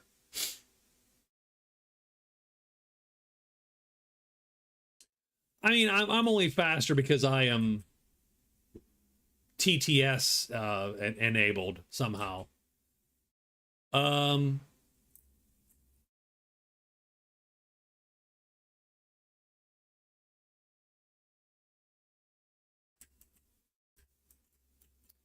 Forrester's going to give her 1 in 5, 20 gold, and then another roll. I don't like these little missions either. They're almost never worth it, in my opinion. While drinking whiskey. They're almost never worth it, in my opinion. They take too long. Especially on a board. We use 5 terrain packs in this board, which makes the board bigger, which means it's like in the Magic Realm game when you have Explore the Borderlands and you go, well, or the Crag, and you go, well, why would no one do that? It's because it takes a week to explore the Crag.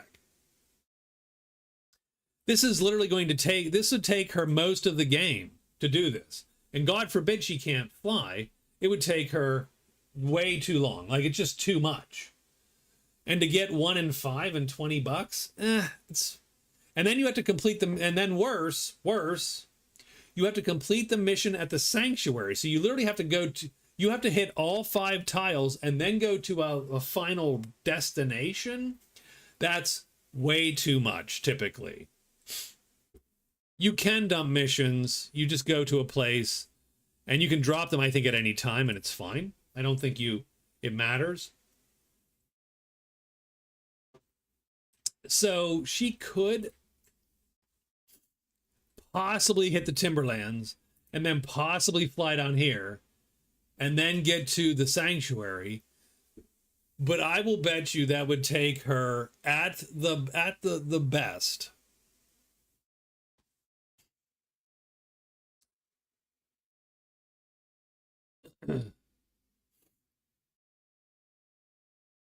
another week. I would bet you that would take her another week to complete.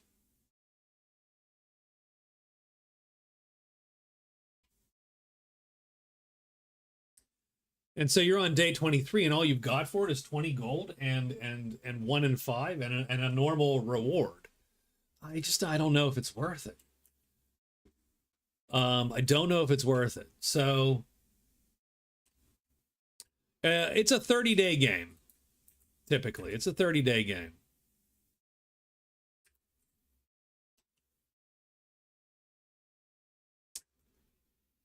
So I will say we did get our stuff out of here, right? So I think the goal is to figure out what we're doing, but I do think we're going to probably call it here. I know it's a tiny bit early, but but this is a good point to call it. We're going to start day 7. We did day 17, right? So, and we looted everybody's stuff. So that way, either we can finish this over the weekend, or we come back next week and we go as long as the night takes us, pretty much. So that's probably another 15 to 17 or 18 days. And we'll go to day, you know what I mean? We'll go to day 33 or 34 or something. So we'll go until the stream ends. So if we do next week, we'll go until the stream ends. And it's not, I mean, no one's run away with it. I thought the assassin was running away with it. But I think once the other two started consuming their own treasure sites, as it were, I think that they caught up. That's what you have to do. You have to loot. You have to find and loot treasure sites in this game. That is the way to victory. There are sideways to victory, sort of. Like, you can go and get a ton of fame. You can go, but it's all driven by what comes up on the board, and you have to really be able to get to the monsters to kill them, and they have to be stacks you can kill. And so typically the way that so far that I have found, you can try to win by learning spells, but that is fraught with peril in its own way. Typically the way to do it is to turn over these tiles as fast as possible and find the sites. I do actually have I have quest cards. Did you not know that? I have quest cards for this. I don't, the problem is, and here's the problem, the quest cards, so here's my event deck. So I have an event deck with 37 cards in it. I have quest cards with 126 quest cards. And I played with this once, actually. The issue is this. I did not take into account any of the new terrains. So I can only play the base terrains. The basic 5 terrains. You have 126 quest cards. You're a trainer in random clearing. Trade with them and pay 5 gold. Earn a VP. Gain a brown speed cube. So it's all the same sort of shit that we tend to do. They are roughly based off of the cards we have. You know, so I have strange symbols. Take any symbol to a site, perform a quest action to destroy it, earn a VP, immediately discover the site, and make 1 free loot roll on the site. So I do have the stuff. I just don't have all the terrains accounted for because there's new terrains. Let me delete these. Let me save our game, as it were. So I